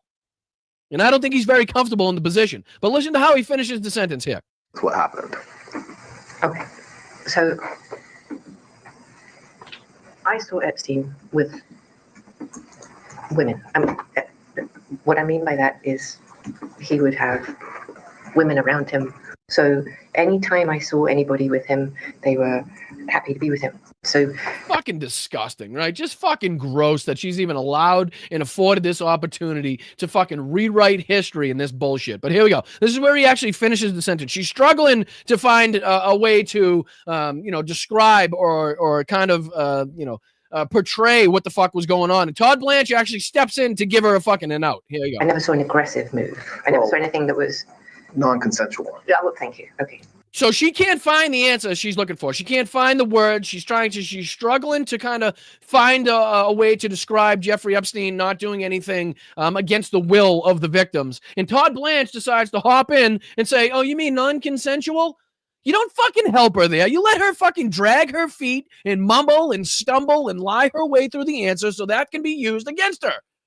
I'm no lawyer, but I'm assuming that's what you would do in this situation. I'm assuming that's the fucking smart way to approach this. You don't, in a real interview, in a real deposition, in a real lawyer trying to get real fucking answers to what happened, you don't lead the witness. You don't fucking, you don't finish the sentences of the witnesses for them and give them an added layer of protection and an added out here. You let them fucking hang themselves. I never saw anything that was non-consensual. Did you see him engage in sexual conduct during massages? Well, you could define sexual conduct as. Okay. Now there's a what do you mean by, I don't know, hand jobs, blow jobs, something that wouldn't be fucking seen in a normal fucking massage parlor that, regular people frequent. How about that? How about an underage girl standing there with no fucking clothes on? Being molested by the person getting the massage. I mean, the fact that you have to, define sexual conduct and this and that, like, fuck you. You filthy bitch. I did see women who could have been, less than normally clad. Girls, not women, girls. On the island where they would be in a bikini or possibly even topless. Yeah, I did see that. Nope. Did you get all that? Didn't see anything. Women around him all the time, but seemed happy to be there. Everything was consensual. Jeffrey Epstein, the New York financier. Jeffrey Epstein with the island. Jeffrey Epstein never violated the consent of the women around him, the girls around him. I mean, some of them were 16, right?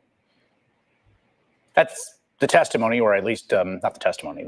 That's what Ghislaine Maxwell, the woman who helped recruit the victims. I mean, we could go chapter and verse about what she did, how she showed them, according to these victims, how to submit themselves to Jeffrey Epstein, how she threatened them if they came forward. The victims who say it was anything but consensual, that he was sexually assaulting them, that he was raping 16-year-old girls. Ghislaine Maxwell says, no, never anything consensual. And also, Donald Trump was a perfect gentleman. Both those in the same interview. In addition to those interview recordings, today... you couldn't make it up and script it any more fucking corrupt than it has gone down, right?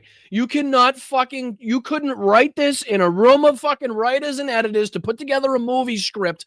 You could not write this in a way that makes it seem more corrupt, right? A lady that's already been given her fucking conviction, handed down and afforded her opportunity to have her day in court, present her fucking case, was convicted, and now is being afforded every single fucking opportunity and benefit and add-on that she could possibly be given because she has gone in there and said that Donald Trump didn't do anything. Jeffrey Epstein didn't do anything.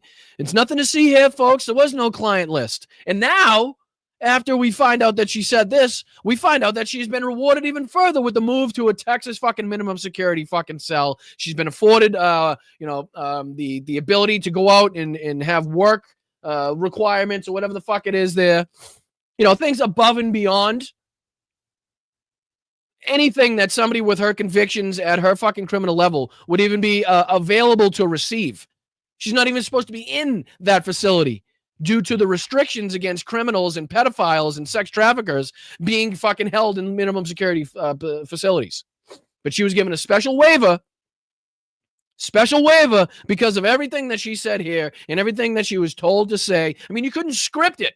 You could not script it any better. No, Donald Trump was a perfect gentleman. I never saw Donald Trump do anything. Donald Trump was very nice to all of the people every time I saw him. Gentleman was perfect. Absolutely not. No criminal.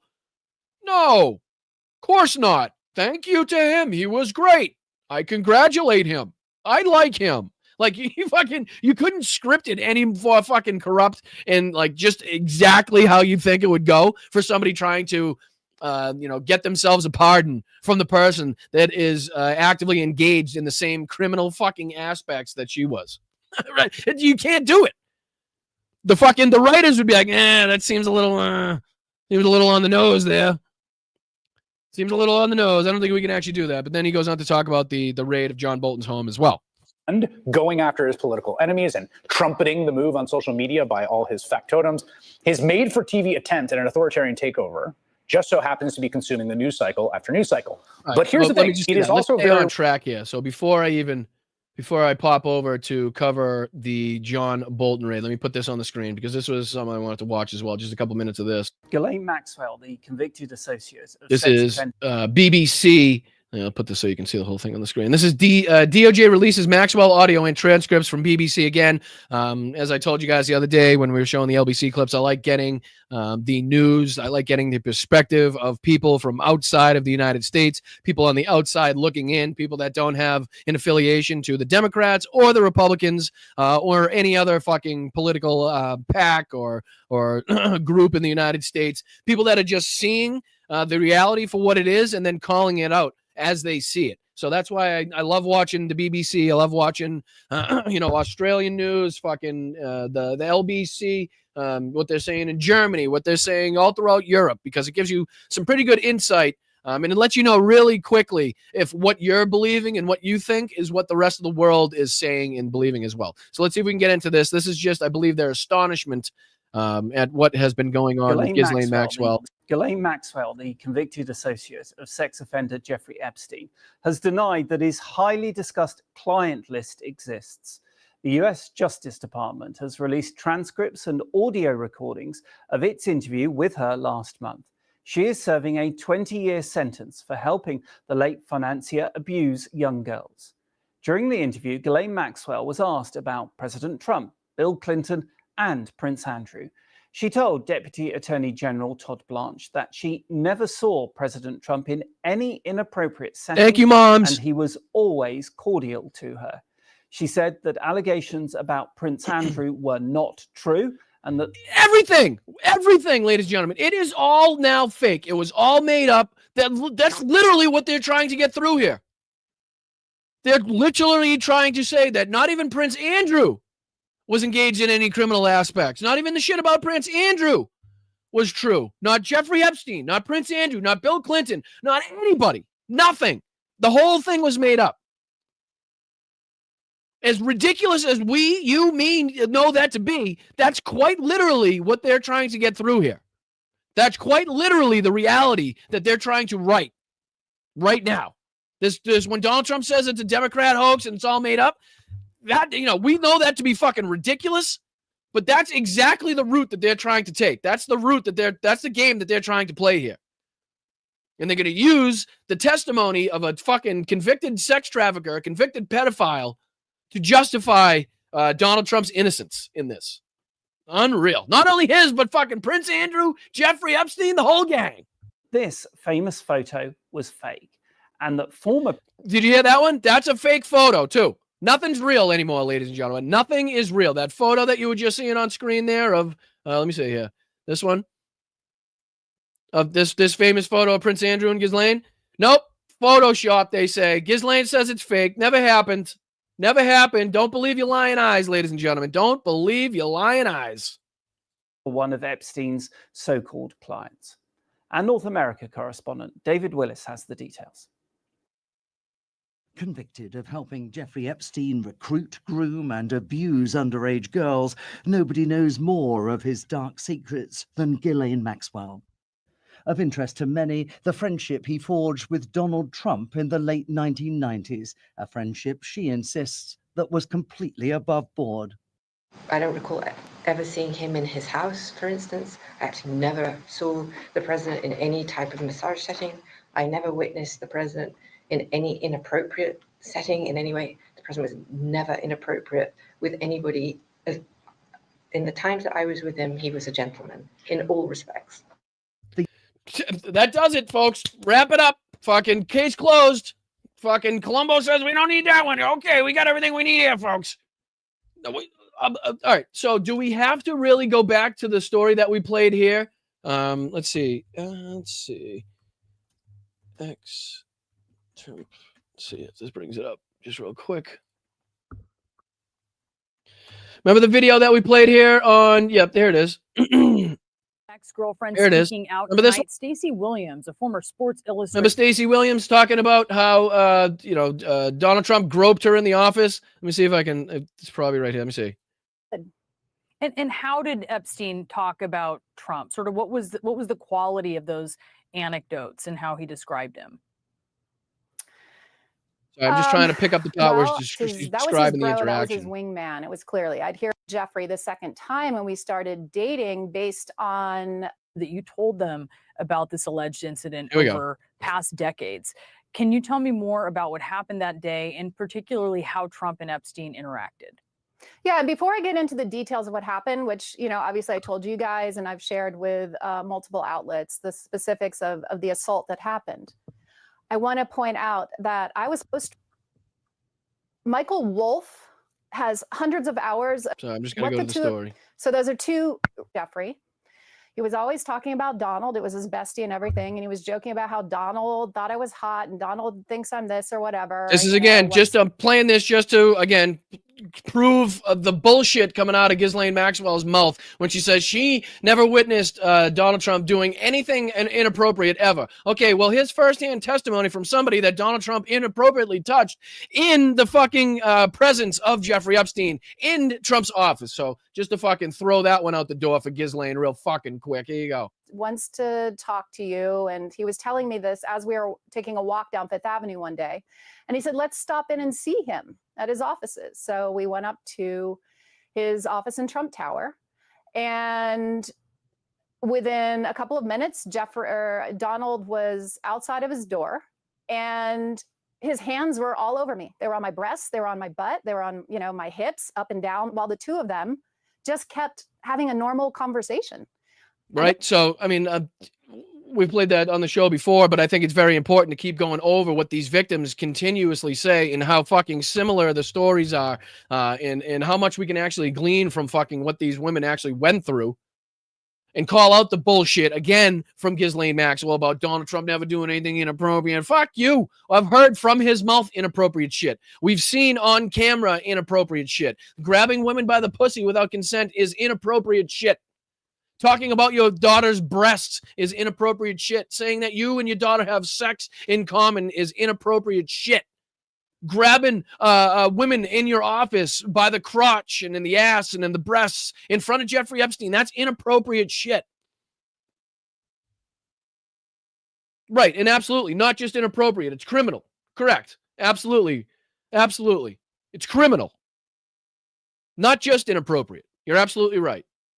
Should be called out for what it is. You're 100% exactly right. what was in the conversation. Again, this was, So just to kind of put a pin on that one. Let's see if we can go back to the to BBC here. Where did I put it? Oh, here it is. My apologies. Here we go.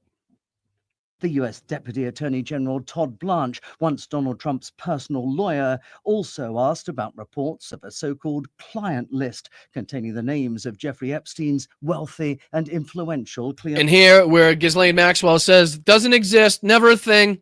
Nope, doesn't exist. That client list that I believe was used in the case to convict her, or at least the alleged nature of the list, the alleged nature of the book was used in her fucking case. If I'm not mistaken, if I am mistaken, correct me in the chat. Until there's been a lot of conversations about whether Mr. Epstein maintained like a list of people, like a book of famous people that he knew. Why can you not just ask, Todd, you fucking hack? Is there a client list? Does the black book exist? Why does he got to beat around the bush and fucking, why is he stammering and stuttering and trying to add as many words into the question as he possibly can? Just ask the fucking question. Is there a client list? Is there a little black book that has been so reported throughout fucking the news throughout the fucking time of this case? Does it we don't care what she says. We know she's going to lie about the answer, but you don't have to sound like a little fucking child who's scared to tell their mom they just ate the last cookie or broke some fucking glass or something. Yeah, do you think maybe that is it possible that thing it's like a list of clients, but it's not a client list. It's like a book. It could have been a black book, but not a black book. Do you it's like just fucking ask the question, you pussy. It's called a black book or a client list or a list. Did you know of the existence of any such list? He's trying to make it sound ridiculous, right? He's trying to automatically, at the onset of the question, make it sound ridiculous that a client list could even exist, right? To kind of lead her in the direction to be like, okay, we're trying to make this seem like, obviously, this doesn't exist. We want to say this doesn't exist. So we want to make it sound ridiculous that it even possibly could exist. There is no list. We'll start with that. Her only departure from the US government's summary of the case against Jeffrey Epstein, that instead of taking his own life, he was murdered whilst awaiting trial. As to Epstein's friendship with Prince Andrew, Ghislaine Maxwell dismissed the famous picture of the two of them together as a fake and denied that it was she who had initiated the royal friendship. I would never have introduced them. It would never have occurred to me to introduce them. I couldn't imagine. And I think it's very fucking telling the way she answers this question, ladies and gentlemen. I think it is very, very telling the way she answered this question. And I want to see if you guys get what I'm talking about. If you guys if you picked up what I picked up on when in her answer, and just in that first couple sentences in her answer, check it out. As a fake and denied that it was she who had initiated the royal friendship. I would never have introduced them. It would never have occurred to me to introduce them. I couldn't imagine them being too. Okay, so what do you think in her statement there kind of allows me to accurately believe that she's lying, right? What about the wording there? Do you think? I'll even one more time, just so you can we'll get at the whole thing. And Ready? denied that it was she who had initiated the royal friendship. I would never have introduced them. It would never have occurred to me to introduce them. I couldn't imagine them being too. Okay.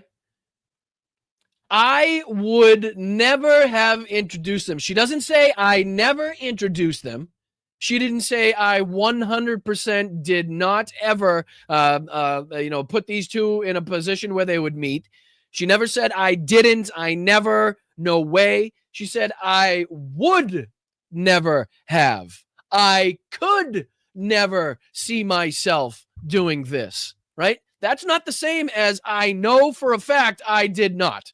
That is not the same by any stretch of the imagination. Here, listen, one more time. And denied that it was she who had initiated the royal friendship. I would never have introduced them. It would never have occurred to me to. It would never have occurred to me. Not that it didn't occur to me. Not it wasn't something that ever came to my mind. It would never have occurred to me. Introduce them. I couldn't imagine them being two chalk and cheeses would never. I mean, for real, there's nothing there to connect them. So. Pretty sure that the only thing that you actually need to connect those two is the fucking body parts of fucking a man and a woman, or in this case, a child, Ghislaine, you stupid son of a bitch. Again, you're not trying to pair them up as a couple. This whole thing is about the satisfaction of grotesque men in their infatuation with underage girls. That's the whole fucking point of this. So I thought it was very telling. She says, I would never have. She didn't say I never did. I think that was fucking very telling.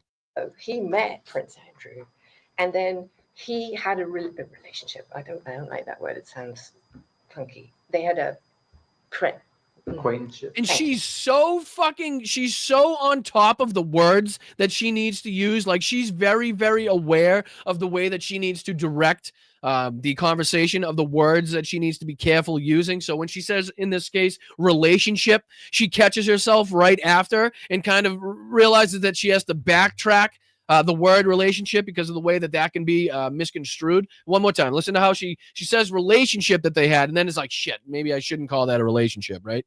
He met Prince Andrew, and then he had a relationship. I don't like that word. It sounds funky. They had right. So she fucking, even before she says the word relationship, it goes through her mind, and then she's like, fuck, I shouldn't say relationship because that can be You know, that's kind of a bad way to describe this, right? And she catches herself. So she's very aware of the wording that she has to use, of how she has to, you know, separate the criminals here from the victims as best as she can.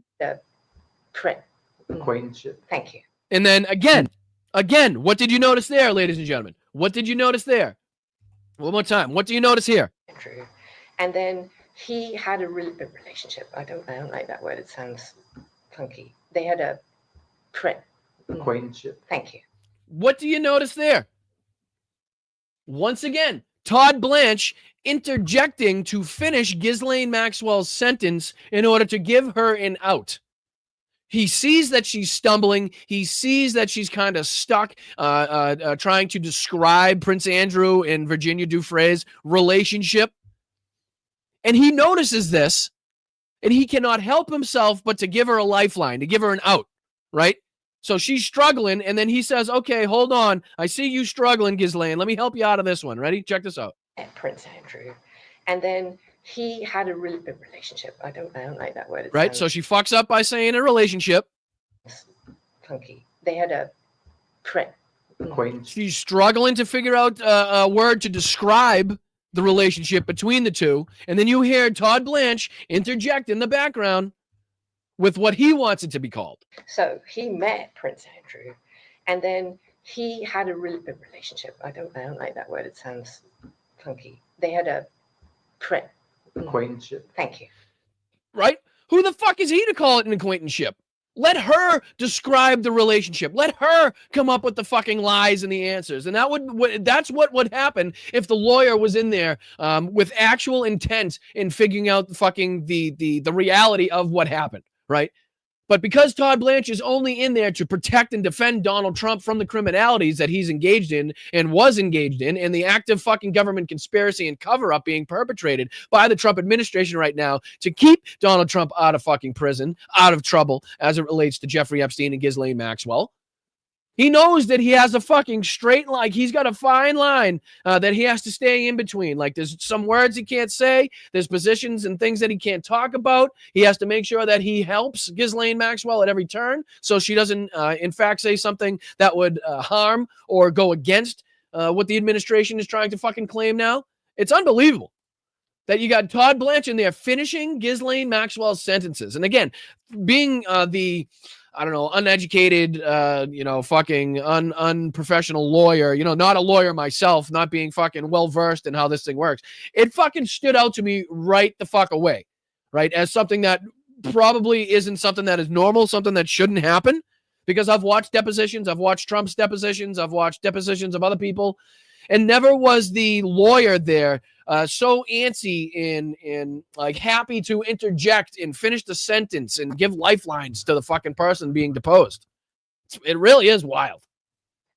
Many of Donald Trump's diehard supporters have long maintained that so-called deep state elites were protecting key Democratic Party figures such as Bill Clinton from association with Jeffrey Epstein. But Maxwell said she saw no evidence of wrongdoing on the part of the former president. Ghislaine Maxwell was told her interview was not part of a cooperation deal. And again, I don't give a fuck who she names, right? I don't give a fuck who is found to be on the list, who is found to be fucking, like, she says Bill Clinton wasn't there. I don't give a fuck what she says. I don't believe her that Bill Clinton wasn't involved or engaged or went to the island. I don't believe a fucking word out of her mouth. So I will still be fucking as happy and as willing to call out Bill Clinton and anybody else if fucking, hypothetically Joe Biden, it comes out and is found to have been fucking anywhere involved in this. Send Joe Biden to fucking prison. I'll lock him up myself. Of course, that's not the case. Of course, it's more Donald Trump and his cronies. But again, I'm just using that as an example to illustrate the fact that Democrats don't give a fuck who is named on this list or who we fucking once looked up to or what is next to their name or how much wealth they have. Send them to fucking prison. And this doesn't change. Bill Clinton's not off the fucking hook in my eyes because Ghislaine Maxwell decided to come out here and lie through her fucking teeth and say that nobody was involved in any criminalities ever. So just to fucking get that out there, if we can. If there's any fucking right-wing MAGA chuds watching, no, Bill Clinton's not off the fucking hook. Nobody's off the fucking hook. And nothing that this bitch says has any fucking meaning or should carry any water whatsoever. But shortly after being interviewed, she was moved from a Florida prison to a minimum security. Which has to be one of the most telling things, right? That after her meeting, depending on how the meeting went, that's when she got the special treatment. That's when she got the upgrade to another fucking minimum security facility in another state. That's when she got these work requirements afforded to her, right? All of a sudden after this fucking meeting, it wasn't before, right? It wasn't before the meeting. It was only when they found out how the meeting was going to go, right? So it wasn't like they afforded her the rights and then she could have waltzed in there and said the truth no matter what and still have been afforded those accesses, right? No. It was, okay, we'll figure out what the fuck you're going to say. And if you say what we want you to say, then we might be willing to kind of upgrade your situation and give you a little bit more benefit, right? So that's fucking hugely telling to me in this situation. Again, not an educated lawyer, not somebody who studies law, not somebody who's well-versed in all this shit and fucking human behavior and the psychology behind it. Pretty fucking telling to me, the average Joe Schmo. So it has to be obvious to more than just me. It has to be obvious to a lot of fucking people exactly what's going on here. And that's why so many people, even in MAGA, are still pissed off about this, are still continuing to call this shit out. Facility in Texas. No reason was given for the. All right, I'm running out of time here.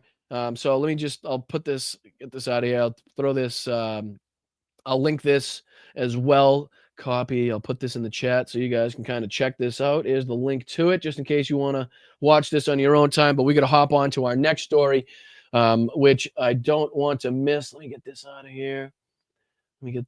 Crap, there's so much that I want to cover. I always run out of time. There's the Bancroft situation. We already did that one. The Bolton raid, I know it's important, but there's not much that I could really even fucking, I mean, besides calling out the active attempts at fascism that it is. I know there was a PBD. How about this? We'll finish off. We'll see if I have time, but PBD kind of had his little saying of, little shit to say about what happened with the Bolton raid. So why don't we do this? I just want to play this short clip on the screen for you guys, again illustrating the United States' ability or the route that they're going to take, I should say, in the Ukraine peace negotiations here. We've actively heard them pressure and call out Ukraine, not pressure and call out Russia for what they're doing. We heard Donald Trump's little letter that he sent to fucking Hungary, supposedly pissed off about Ukrainian strikes on a pipeline that feeds fucking Hungary oil and yada, yada, yada. But this is, I think, the best illustration yet of whose side the United States government, of whose side the Trump administration is on in this fight. Because this says, Pentagon bars Ukraine's missiles while Trump weighs sanctions as peace talks falter. So the Pentagon has quietly blocked Ukraine's long-range missile strikes on Russian territory, once again handcuffing them, once again putting one hand behind the back of Ukraine as on a nightly basis, Russia continues to lie on strike after strike, drone attack after drone attack, and we're only again putting, fucking roadblocks in front of our ally, in front of Ukraine, as it pertains to defending their homeland and striking back against the enemy. So this is just a quick 3-minute video. I'll even speed it up just a touch, depicting the new pause that they've put on the attackums. So let me just put this in there. Here we go.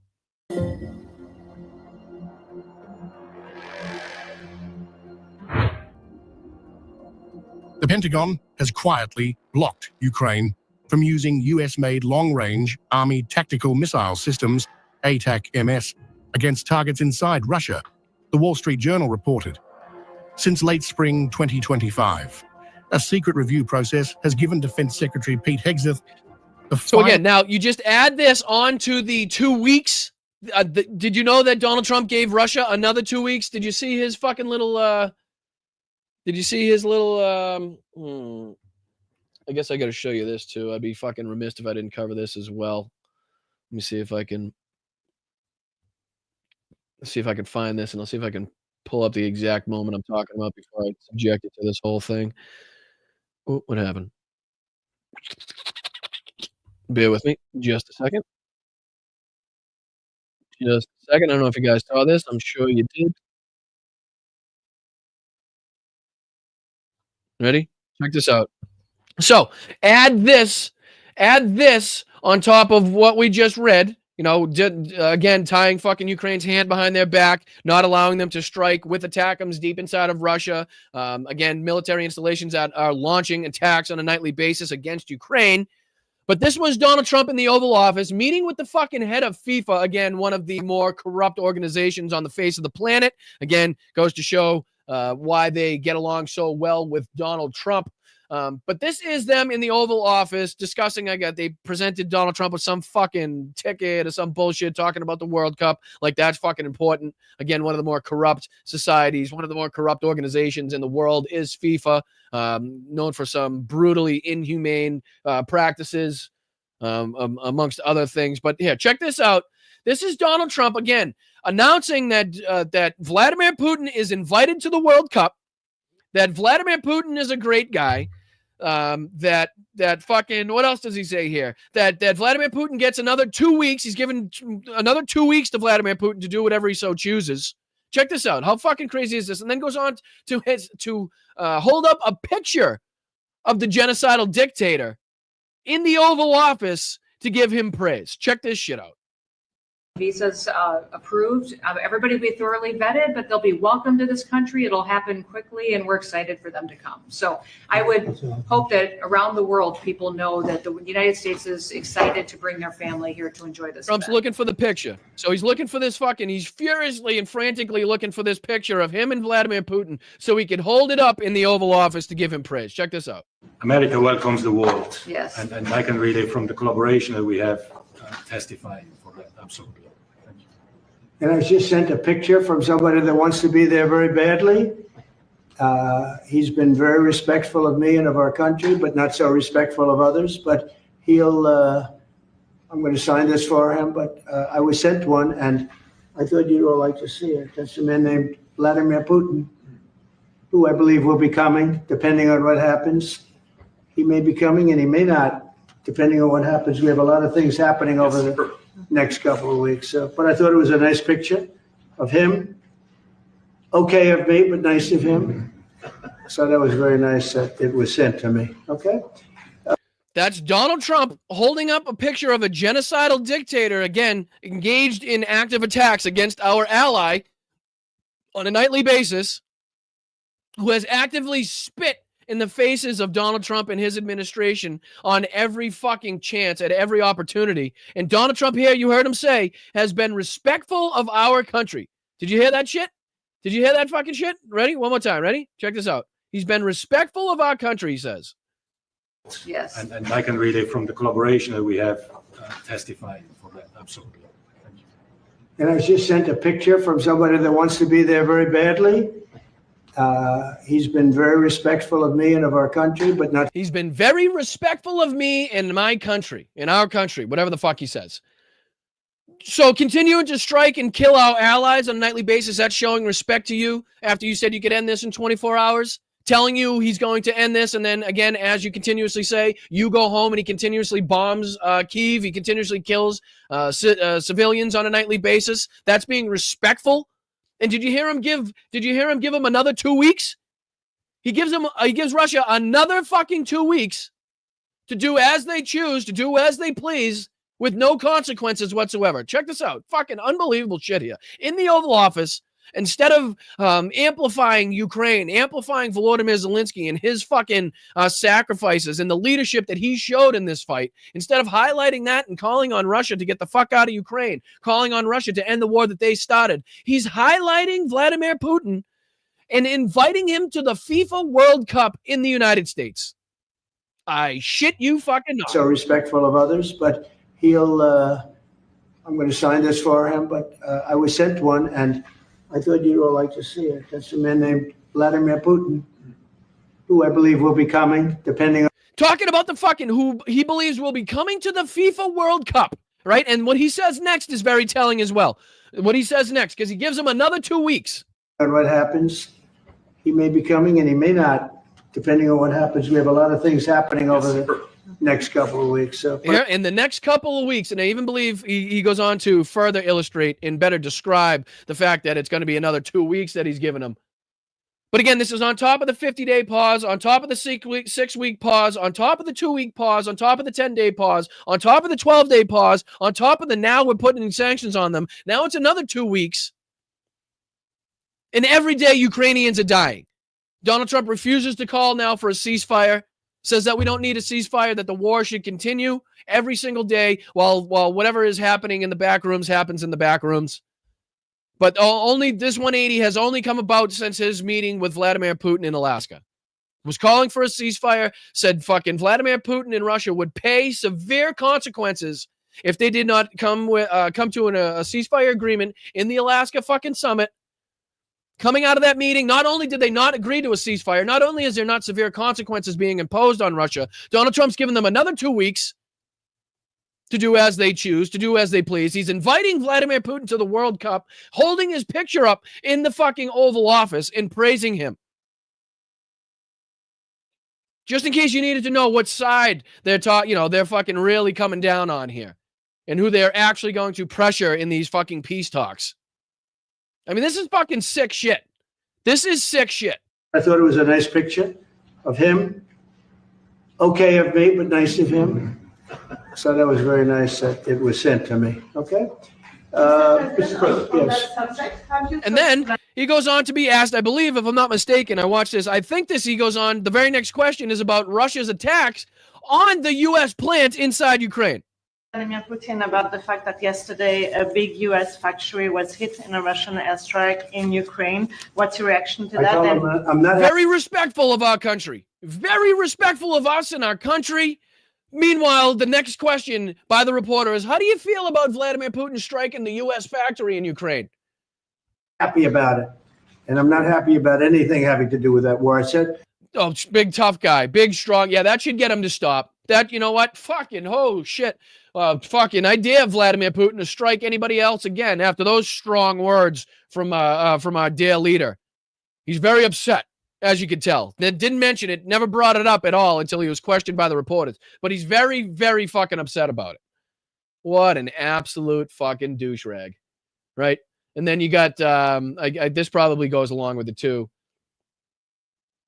Oh shit, there was that video that I want to show. Let me show this one. Was it this one, the pronounced situation? My apologies. I'm just trying to figure out which one I want to show. We're kind of running out of time here. It's not that one. I know I had it. I think it was a Real America's Voice. Let me see if I can find it. I said myself so much shit. So there was that one, this one, Chris Hayes, the Gaza one we showed, Pentagon's, JD Vance on Meet the Press. Fuck, we have so much shit that I didn't get to. Croft situation, Rumble, ICE use inform internment camp. Should we finish with that one then? Sorry, my apologies. I'm trying to figure out which way we should go with the time that we have left, because we have this guy here, this asshole saying that the Ukrainian military is collapsing. I'll put this on it. Ready? Check this out. What is this? Oh. What the fuck is this? Refresh. Oh, here we go. Here we go. Here we go. This asshole, right? Check this out. Summarize the On military with Jack situation is Posobiec. dire for Ukraine. I don't think people fully understand it. I think President Trump has people around him who are not quite being honest with him regarding how bad it is. The whole Pokrovsk insurgency. Jesus Christ. I don't think you should be able to report on something you could mispronounce that badly. Pokrovsk, buddy. Pokrovsk. And he just basically goes on to say that the Ukrainian military is basically on death's door, and that fucking people are lying to Donald Trump about their strength and how long they can carry this war out. Again, more Russian propaganda, not worth taking your time. But what I did want to show you is this map on the screen here. Because, as they're trying to, he's talking about Pokrovsk, which is right. I'll zoom in here. Here's Pokrovsk area. And this is the territory, Russian-controlled Ukrainian territory before February 24th. And then you can see the claimed Russian control over Ukrainian territory since, which is if you look at it, not very fucking much, right? In the grand scheme of things, not very fucking much. Again, the red is the Russian-controlled territory before February 24, and then afterwards, the yellow is surrounded by the red border there is the claimed Russian control over Ukrainian territory. So, again, nothing that is, again, going to, on its own, substantially affect or enact the fucking collapse of the Ukrainian military. Obviously something that people need to be taking a look at and keeping their eye on, but definitely not something like I said that is by itself at this moment in time right now looking like it's going to affect the collapse of the Ukrainian military, because we've seen reports like this as well. Let me see here.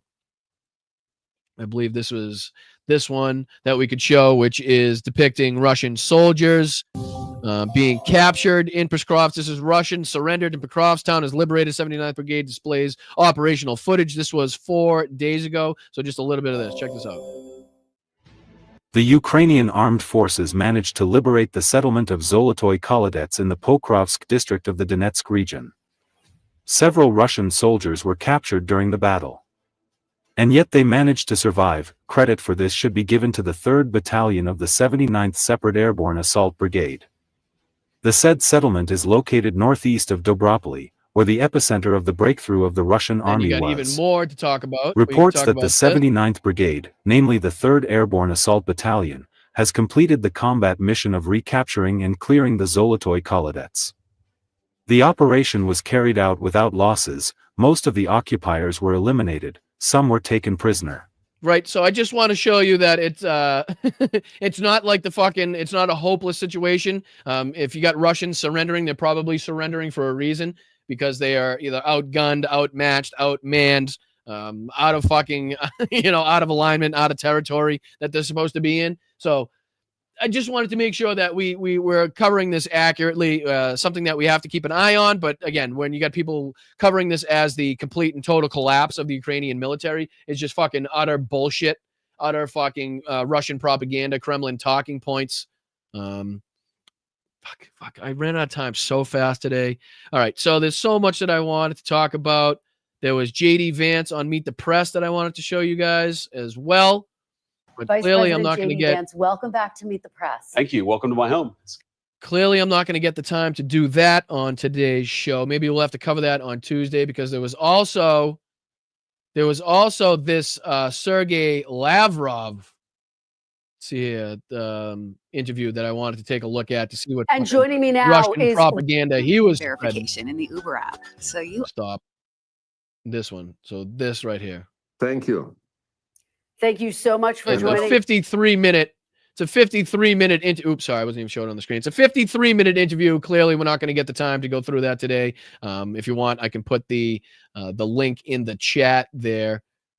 Let me see. I'll copy and paste it, put it in the chat so you guys can check that out if you want to see the propaganda being spread by Sergei Lavrov. I'm curious to what he says, obviously pertaining to an upcoming meeting with Volodymyr Zelensky. So yeah, don't worry, Vincent, I ain't going to subject you to it. But again, if you want to hear what he has to say about, again, the upcoming meeting that Donald Trump has so promised everybody between Zelensky and Putin, then that's the best place, the most recent interview from Sergei Lavrov that you could find, in which he probably discusses that situation as well.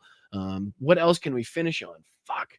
I hate not getting to everything that I wanted to cover. I really hate it. I really do hate it. Because there was this one that I wanted to cover as well. I want to go to the John Bolton story. Big Dickhead First podcast talking about the John Bolton raid, the FBI raid on John Bolton's home in the act of fascism. Let me just see here. Maybe we can get into just a little bit of this PBD shit. Why don't we do just a couple minutes? I'll speed it up. I'll get you out of here real quick. It's Sunday. What the fuck, right? What the fuck? Let's go. Let's see if we can dive into this just a little bit, see what he's got to say about the blatant act of fascism and authoritarianism engaged in by the Trump regime here. I'll speed it up again because we can't take hearing these assholes at regular speed. We'll do the 1.15. That sounds good. You guys can see it. My nose is so itchy. I apologize. And here we go. Make sure you hit the like button. I'm Boston Brian. This is Blunt Politics, the political podcast to sift through the bullshit, propaganda, and lies of assholes like Pretty Big Douchebag here, Newsmax, OAN, RSBN, Donald Trump, the Republican Party, and breaks it down for normal everyday individuals like you and me who make this country fucking work. So let's go. What do you say we dive into just a couple minutes of this, and I'll get you guys out of here. Appreciate you. Morning, Rob. If you want to play this clip here. So John Bolton this morning is not at the House, by the way, similar to how President Trump wasn't at the House when they went to Mar-a-Lago and the FBI raided his home. Well, this is what happened to John Bolton, and that's probably exactly what he looked like when he found out that the FBI showed up. Go ahead, Rob.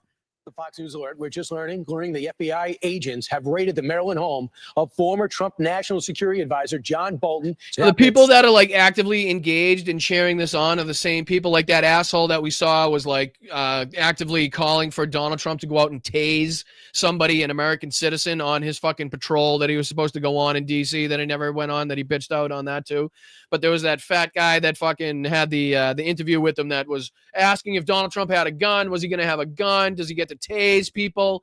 So you're not going to get through to people that actively are applauding fascism and authoritarianism like these dickheads. 7 a.m. this morning. Shortly after the raid began, FBI Director Kash Patel posting on X, quote, "No one is above the law. FBI agents on a mission." David Spunt joins us now with more on this breaking news. Hey, David.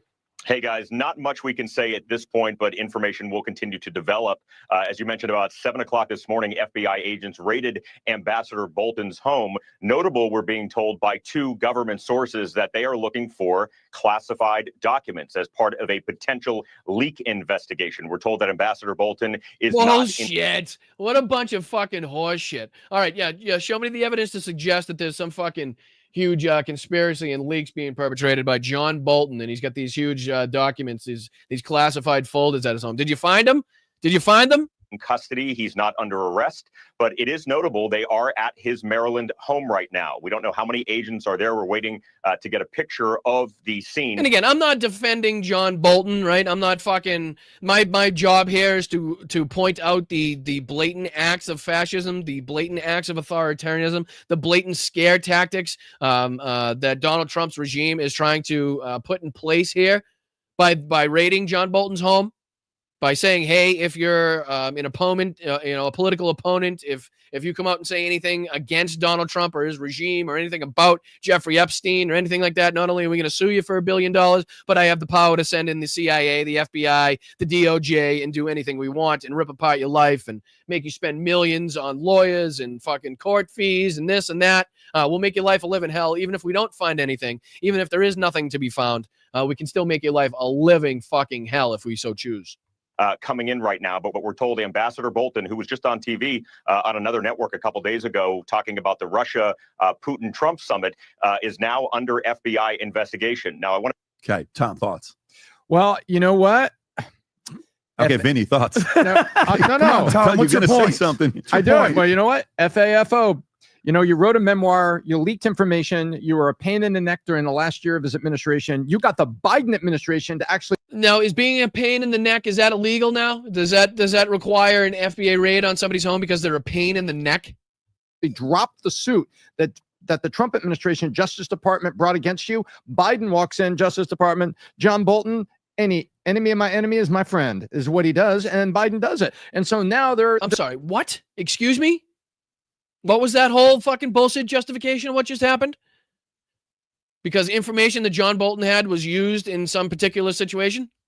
They're going around. Now, the headlines are going to be, Trump is going after his enemies. Authoritarianism returns to the streets of America. Correct. No, that's actually probably the sending in of the National Guard and our military into cities to harass and fucking rule over the citizens of their country that they're trying to, again, supposed to be protecting and serving. That's probably the fascism and authority and the scary part. But, this is definitely a message being sent to Donald Trump's political opponents. Make no fucking mistake about it. This is a very clear message being sent to his political opponents saying, I have no problem wielding the FBI, wielding the Justice Department, and weaponizing any power that I have in the federal government to come after you, again, if you go against anything that I want or say or do. No.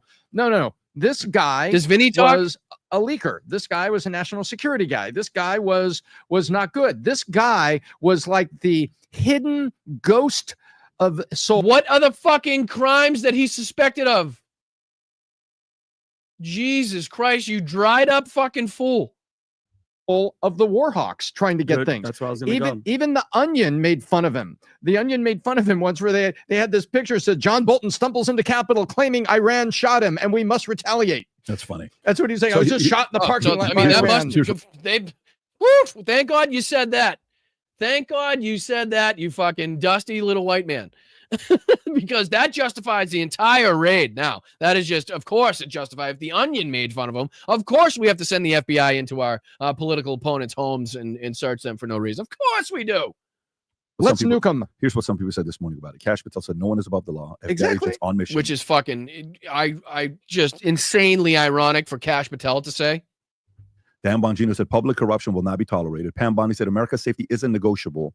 Justice will be pursued always. Megan Hayes from CNN, a Biden advisor, said seems extremely political, extremely petty, suggested it smacks of pure revenge and represents poor use of FBI resources. Vinny, what do you think? Well, first of all, it drives me nuts that the other side has the freaking gall to even talk about, oh, they're using the law to come out. No. That's what Letitia James, that's what all these people were doing for Trump for years. No. So they used the law that we actually have to go after a criminal for the crimes that he committed. You know, using the evidence that was out there to suggest that he committed those crimes. Sometimes the overwhelming evidence that pointed at Donald Trump. Right, which is why he has 34 felony convictions. Why he's fucking, why he's been in court so much. Why he's actively engaged in all of the investigations that he was in when he tried to steal the election, overthrow democracy, right, install fake electors.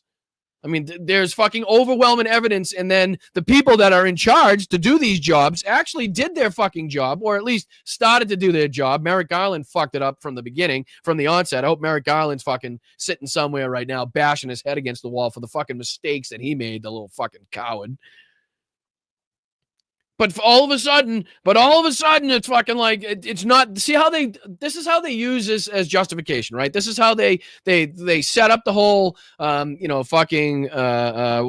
executed search warrant on Mar-a-Lago. That's why they wanted to say that was weaponization. So that in the turn, when the time came that Donald Trump did this same thing to his political opponents against the law, not using the law and only trying to, again, affect some fucking negative change on his political opponents, they can use that as justification. Well, the FBI did. Yeah, well, he actually committed fucking crimes. There was actually, laws followed and a process followed to engage in those, the execution of the search warrants and raiding people's fucking offices and homes and stuff. There was a very clear process set and defined and used by the laws of this country. This is something totally fucking different. This is, again, what is the crime? What is the crime that he's suspected of? What are they looking for in his house besides some phantom documents? For years now, this was, I was celebrating in my car, Tom, on the way. And by the way, they were looking for documents. They're probably hiding in his mustache. But this guy is the epitome. That's a good one. Me, Tom, when they talk about the swamp, I'm with you. Preach. Yeah, when they talk about the deep state, when they talk about the it's not worth these assholes. Not worth my time. I'll let you guys get on with your beautiful Sunday. Let me just make sure I get into thanking everybody. Let me start with the Venmos, because sometimes I have a tendency to forget the people on Venmo, and I don't want to do that. So let me see if I can pull up this list here of fabulous fucking people that were contributing today. So David Sterling, excuse me, I said the name wrong, but I don't want to fucking I'm not putting last names out. That's my apologies. But even the last name is wrong. Don't worry about it. So David, thank you very much. Robert, thank you very much. Allison, thank you very much. Linda, thank you very much. Obviously my sister, who is the best. Jamie, Thomas, Damon, Nancy, Robert again, Claudia, James, thank you so much. Whether it be $1 or 40 or 50, you guys are just incredible human beings that show the love and support and show the passion that that we actually do have for our country, that we actually do have for democracy, and the loyalty that you guys show and being able to come back here and fight day in and day out, because that's what we need in this moment. Unfortunately, It is a time to fight fire with fire. It is the time for leaders in fucking passionate people that have a stomach full of Republicans and have had enough of the bullshit and the propaganda and the rhetoric and the lies and the misinformation and disinformation being used and weaponized by the fucking Republicans and conservatives and MAGA. Now it's time to fight fire with fire. Now it's time to vote for people that have fucking actual fight inside them, like people like Major Ojeda, right? Who has built his entire platform on fighting fire with fire, on fighting the Republicans the exact same way that they've used and weaponized their side against us, right? It is fucking time. It is way beyond time for us to get the fuck out of our seats and get into our streets, right? It is so past the time of playing patty cake and playing nice and trying to engage in fucking debates with people that aren't living in the same reality that you are. It's over. It's done. I'm here to fight. I am here to whatever fucking way that you call it, whatever you want to fucking use that, however you want to use it. That's what I'm here to do. That's what I'm here to do. There's many ways that you can use the term fight. It's used in many fucking different distinctions and ways. And that's what I plan on doing. I am planning on fighting fire with fire. I am planning on combating the Republican Party with every bit of fucking passion and aggression that I have in my body. And I will use any fucking road, any avenue at my disposal in order to win. In order to make sure that this country gets rid of MAGA once and for all and elects people that believe in populist policies, that believe in helping the everyday working class individuals of this country, that believe in helping marginalized communities and immigrants, and making sure that healthcare is afforded to every single individual on a wide scale, and that people are being paid what they should be paid at their jobs, so they don't have to work 7 and 8 jobs to feed their kids, to buy a house. The housing crisis in this country, something that needs to be addressed. The asylum process in this country, something that needs to be addressed. And we need people to start electing people that are going to support our allies, support marginalized communities. That's what we need. And we need people right now that are going to stand up and fight against the other side. And I hope that we continue to find passionate people like Major Ojeda, like others that are out there, fucking leading the way, leading the charge in this. So thank you to everybody on Venmo. Let me make sure I get into thanking. Holy shit, 30 people today. Thank you guys so much. And Bicycle Mike, make sure I'll email you after the show to make sure that we get that rectified. All right. So Nordez, thank you so much for the 5 gifted memberships. Thank you, Moms Russo. Appreciate you being here for 10 months. Such a fantastic part of our community. Love seeing in the Zooms. I appreciate your passion, your humor. I really do. So thank you so much, Moms. It's a big help to have you here. Thank you, Sylvie. I appreciate you for your coffee jar. I appreciate that. Thank you so much. Very nice of you, Sylvie. Very nice of you. And I appreciate you for being here. Ricky, let's go. You're stuck with me now. Evil laugh. Love you all. 16 months. Was that the line in the sand you said, Ricky? If you were here for 16 months, you'd never leave? I appreciate that. I very much appreciate that. It's a long time to support a channel, and don't think that it doesn't go unrecognized. Don't think that it's not appreciated, because I am very much in awe every day of how much you guys support this channel. And I hopefully thank you enough. It shows how much appreciation I have for you guys and the amount that I thank you. Thank you so much, Rocks. Not only a fucking a mod, not only keeping that chat a safe place, but also contributing to the channel with 5 gifted memberships. Thank you so much, Rocks, for everything that you do. I really, really appreciate it. Ricky, now how can you be here for 16 months and then become a new member? How does that work? I'm often confused by this. Is that 2 different things? Like how is that possible? You've been here for 16 months as a member, but then this just says new member. I don't get it. I thank you. Whatever you're doing behind the scenes, Ricky, I appreciate it. I really do. Petrazi, thank you so much being here for 14 months. Let's fucking go, Petrazi. I appreciate that. Jen, thank you so much. Wicked busy with work and appearances. Love you and Mel. No problem. No problem at all. You take your time. Get done what you need to get done. And we'll be right here when you get back. All right. So thank you, Slacks, Slava Ukraini, Heroyam Slava. Right back to you. Love to you, Mel, Dungaree Dog, Logan. Love to all my Bryantologists. Thank you in advance for your kind greetings. Let's fucking go, Slacks. I appreciate you, brother. Always have, always will. continue to support the channel. I really appreciate you. Ricky is having a big fucking day. Ricky's having a fucking day. Yeah. Have yourself a day. I even have a banner for that thing, Ricky. Ricky, have yourself a fucking day. Have a day, kid. Let's fucking go. I appreciate it. I appreciate it. I love when people get on a little roll here. Let's go. So Ricky says, for the cuss jar, keep doing great things, Brian, Mel, and the fabulous mods. Love. Hashtag save our democracy. Right back at you, Ricky. Can't thank you enough. Fucking, that's awesome. I appreciate that. Sheldon, thank you so much for the one gifted membership. Such a huge part of this channel is making sure that people continue to stay signed up with their memberships. And I appreciate Sheldon for continuously putting that in the chat. Same thing with Nordez. You guys are all fantastic. Alvin Stubbe, thank you for being here for 6 months. Absolutely war crimes, and they should and absolutely will be prosecuted, hopefully. When we get the chance to do so, So Leslie, thank you so much. I appreciate that. Look here, at Umshin and Gaza Wood 1, you are wrong. Look here. Well, I appreciate that. I appreciate using your 4-month milestone to get your point across, Leslie. Thank you so much. And it looks like your pup's either ready for space or ready for war. I can't tell. I can't tell. But thank you, Leslie. I appreciate that. Bobby Slacks. Let's fucking go. How many accounts do you have, Slacks? Love right back to you, brother. I appreciate you being here for 14 months. Let's fucking go. Lonzetta, how are you? Zionism is an ideology based on ethnic cleaning. Well, just think, how can you have an ethno-state? How can you have what people call Israel is to be a state for Jewish people, and then expect others not to call it an apartheid state where you're actively excluding others right off the bat just by the creation of the ethno-state for Jews only? Do you know what I mean? It just right off the bat, it makes no sense. And I do believe that Zionism has been stolen, right, from what the original meaning was. But, fucking the history is right there for people to see. How it's progressed is right there for people to see. Israelis themselves, people of humanitarian groups in Israel themselves are calling out their country for the genocide that it is.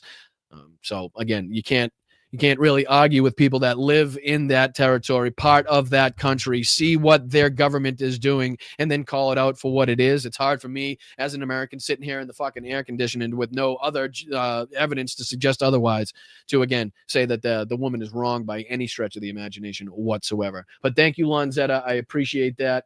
Let me see. Did I fucking lose my spot here? No, Lonzetta is there. And then we got Grams. Thank you so much for your attention to this matter. Thank you, Grams. I appreciate that so much. I really do appreciate that. And thank you for your attention to this matter. Wes, thank you so much for being here for 16 months, dude. Prayers right back to you, my friend. Tom as well for 8 months. Can't tell you how much I love these Sundays with you. I appreciate that, Tom. That means a lot, dude. That means a lot. I appreciate it as well. I really do appreciate every moment that I get to spend bringing you guys the news and stuff. So Arizona Sunflowers, thank you so much for the $20 contributed there. So much. Thank you for your great Sunday show, Brian. Very enlightening. Also, thank you to the fantastic mods. Absolutely, the mods, I don't think, get enough loving. So make sure that we're reaching out to the mods and showing our appreciation for what they do as well. Thank you, Ricky. More fucking another big day. Another big fucking day. More on top. Thank you, Ricky, for another 10 gifted memberships. I really can't thank you enough for the huge contributions that you've put forth on the channel today.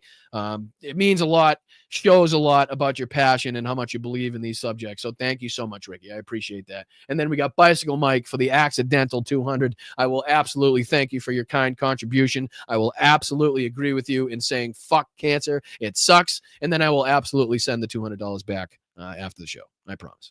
I promise. Thank you, Pam. So good to see you, Bicycle Mike. She says, fuck cancer. Thank you so much, Pam. And then we got Michael McAndrews coming in to fill in where the mistake was made. Not a mistake. Maybe it will help cool off the mistake. Thank you, Michael. Can't honestly tell you how much that means and how much that helps going forth with this channel. Just allows us to, again, turn these lights on for another day. So thank you, Michael McAndrews. I appreciate you very much.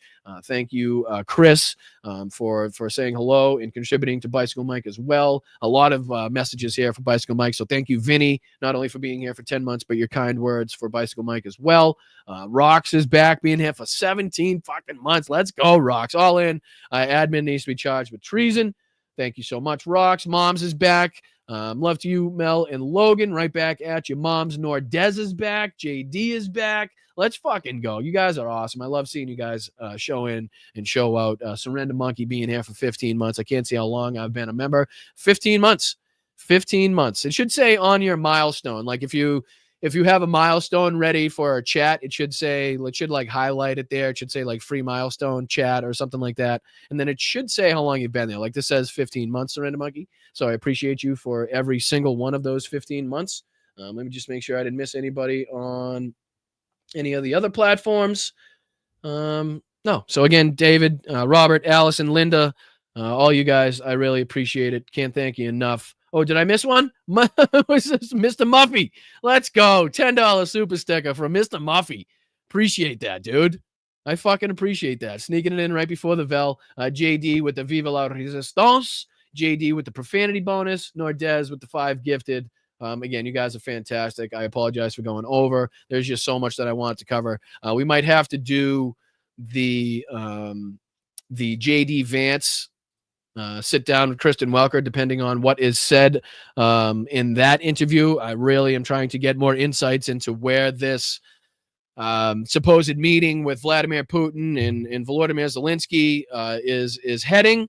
What they're saying on the Russian side, what they're saying as far as JD Vance and Donald Trump, and also what they're saying on the Ukrainian side as well. But don't forget that we are now seeing the Japanese internment camps of thank you, Norm. Oh, come on for the profanity. Thank you so much. Thank you so much. Thank you, Rosanna. I appreciate that. I really do. I'll throw that right in the jar. I might have to get like a jar to throw behind me to fill up to show that you guys have been so awesome. Thank you. I appreciate that. Thank you, Nordez, for contributing for Rosanna, and I appreciate that very, very much. All right. But yeah, don't forget, fascism is here. Authoritarianism is here, ladies and gentlemen. When you have the National Guard, when you have the military, when you have ICE running around our own capital, running around our own cities, instilling fear in citizens around the country, beating up and being violent with our own citizens. When you see actual fucking internment camps, the same internment camps used to house Japanese citizens, United States citizens of Japanese descent during World War II, against their fucking will, stealing their jobs, stealing their homes, stealing their livelihoods, along as well as Italian Americans, German Americans. They're now being used once again to house United States citizens. Only this time they're being rounded up by ICE. They're being rounded up by Border Patrol. They're being rounded up by the National Guard in our military. So, what did Dame Dog say? What did he say? Did he make fun of me? I have a feeling. So, swear ja. I had a feeling that was coming. But yeah, this is if now is not the time to fight, if now is not the time you're looking for fighters and people that are willing to act and speak up and put their fucking their ass on the line, then I don't know what the fuck you're waiting for. I don't know what part of history needs to be repeated in order for you to wake the fuck up. But right now, what I need you to do is to get the fuck out of your seats, get the fuck out of your sheets, and get into the streets. Find your nearest protest, find your nearest rally. Find your nearest group online that is willing to stand up to authoritarianism. They're willing to stand up to fascism and Tom Homan and Donald Trump and Kirsty fucking Noem and Kash Patel and Pam Bondi and Tulsi Gabbard, and is willing to fight fire with fire and is willing to stand toe to toe, nose to nose with these motherfuckers. And if they want to scrap, let's fucking scrap. I'm not against getting fucking down and dirty. I'm not against getting in that fucking mud puddle and getting fucking a little dirty with these fucking Republicans. I'm not against it. They want to play in the mud puddle, I'll fucking dig a trench under that fucking puddle, right? They want to use the trenches, I will bore my way to the center of the fucking earth to get under these fucking people. But I promise you, they are not going to win. They will not win. They are not winning. Just like Ukraine is winning and Russia will not win. The United States, Democrats, and the people on the left that really want this country to progress and grow will win. I promise you. So like I said, get out of your seats, get into the streets, find your nearest protest, find your nearest rally, get out there, stay loud, stay proud, stay aggressive, but make sure you're staying safe, keep your head on a swivel. Until next time, I'm Boston Brian. This is Blunt Politics. I will see you Tuesday for the Tuesday show. Make sure you're hitting that like on the way out. Subscribe to the channel. We're on a push to 13K. We're under 100 away. So if you could share this out, if you got a friend or a family member that you think might enjoy this podcast, might enjoy this live stream, please consider sharing it out to them, asking them to subscribe, because we need to push and we need to grow this channel as much as possible before midterm so that we have the most power, we have the most sway, we have the most ability to affect change that we can possibly have. And it's only with the help and contributions and consideration of you guys that makes this happen. So I appreciate it. Fucking Slava Ukraina, fuck ICE, free Palestine, and let's go win this thing. Let's go. All right. Kick some ass every day. You want to be kicking somebody's fucking ass every single day in some way, some shape, in some form. So let's fucking go. I appreciate you. I'll see you Tuesday. All right. Enjoy the rest of your weekend. And again, make sure you hit that like and subscribe on the way out. And I appreciate you. I really do. I really do. All your contributions, your passion, your fight. You guys keep me going. Hopefully like I keep you going. So thank you guys. And I'll see you Tuesday. All right. Appreciate you.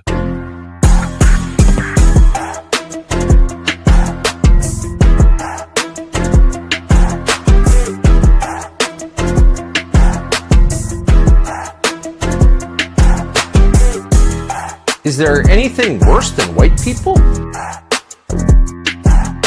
White people are a mortal danger to you and your loved ones. Fucking Ricky! Again! Let's go, Ricky! Thank you so much. Another $2 contributed by Ricky. Thank you. Thank you. Thank you. Thank you.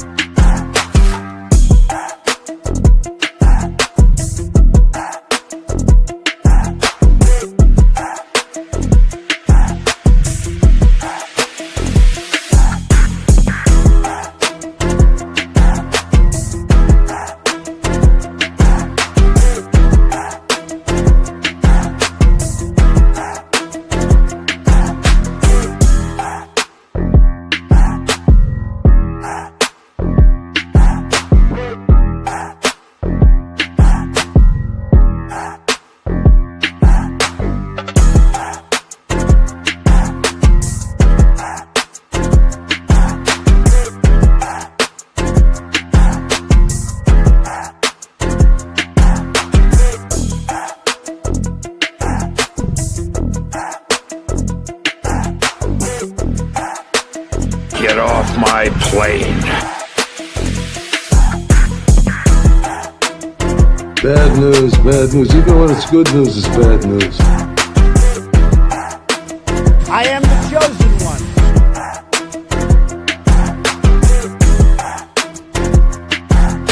I am the chosen one. Oh, go fuck yourself. How do you lie to the FBI and now you're running for president? Seriously, how do you lie to the FBI and now you're running for president? Oh, go fuck yourself. Oh, get those lights off! Off! Turn them off. They're too bright. Turn them off.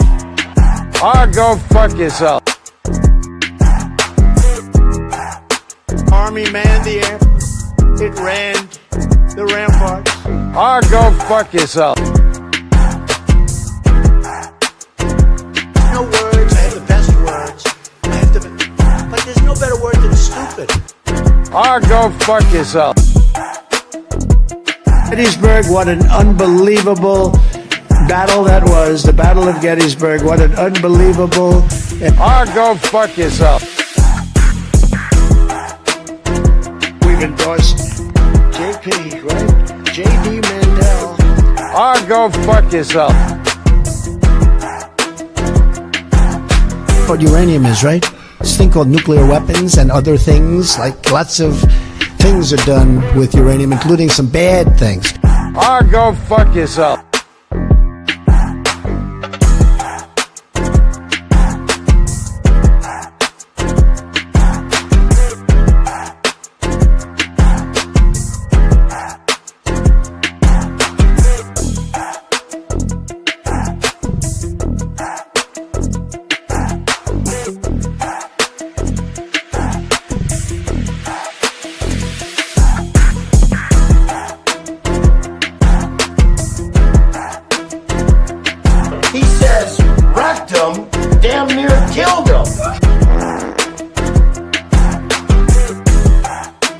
into my hands. If they're small, something else must be small. Hey, you got a little chubby going there. For the rest of my life, I have the curse that I have little hands. Little hands. Hey, you got a little chubby going there.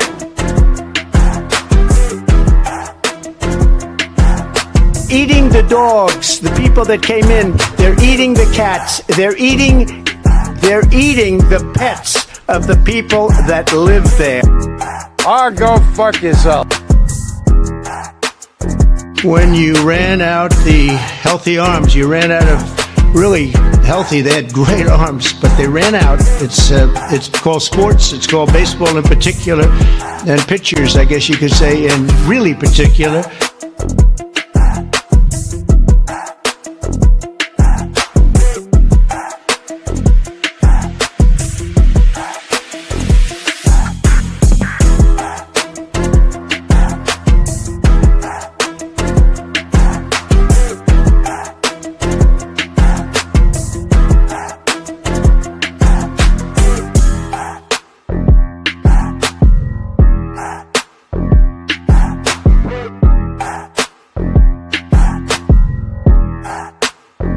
Bye, guys. Have a great day. I appreciate you. Thank you, mods.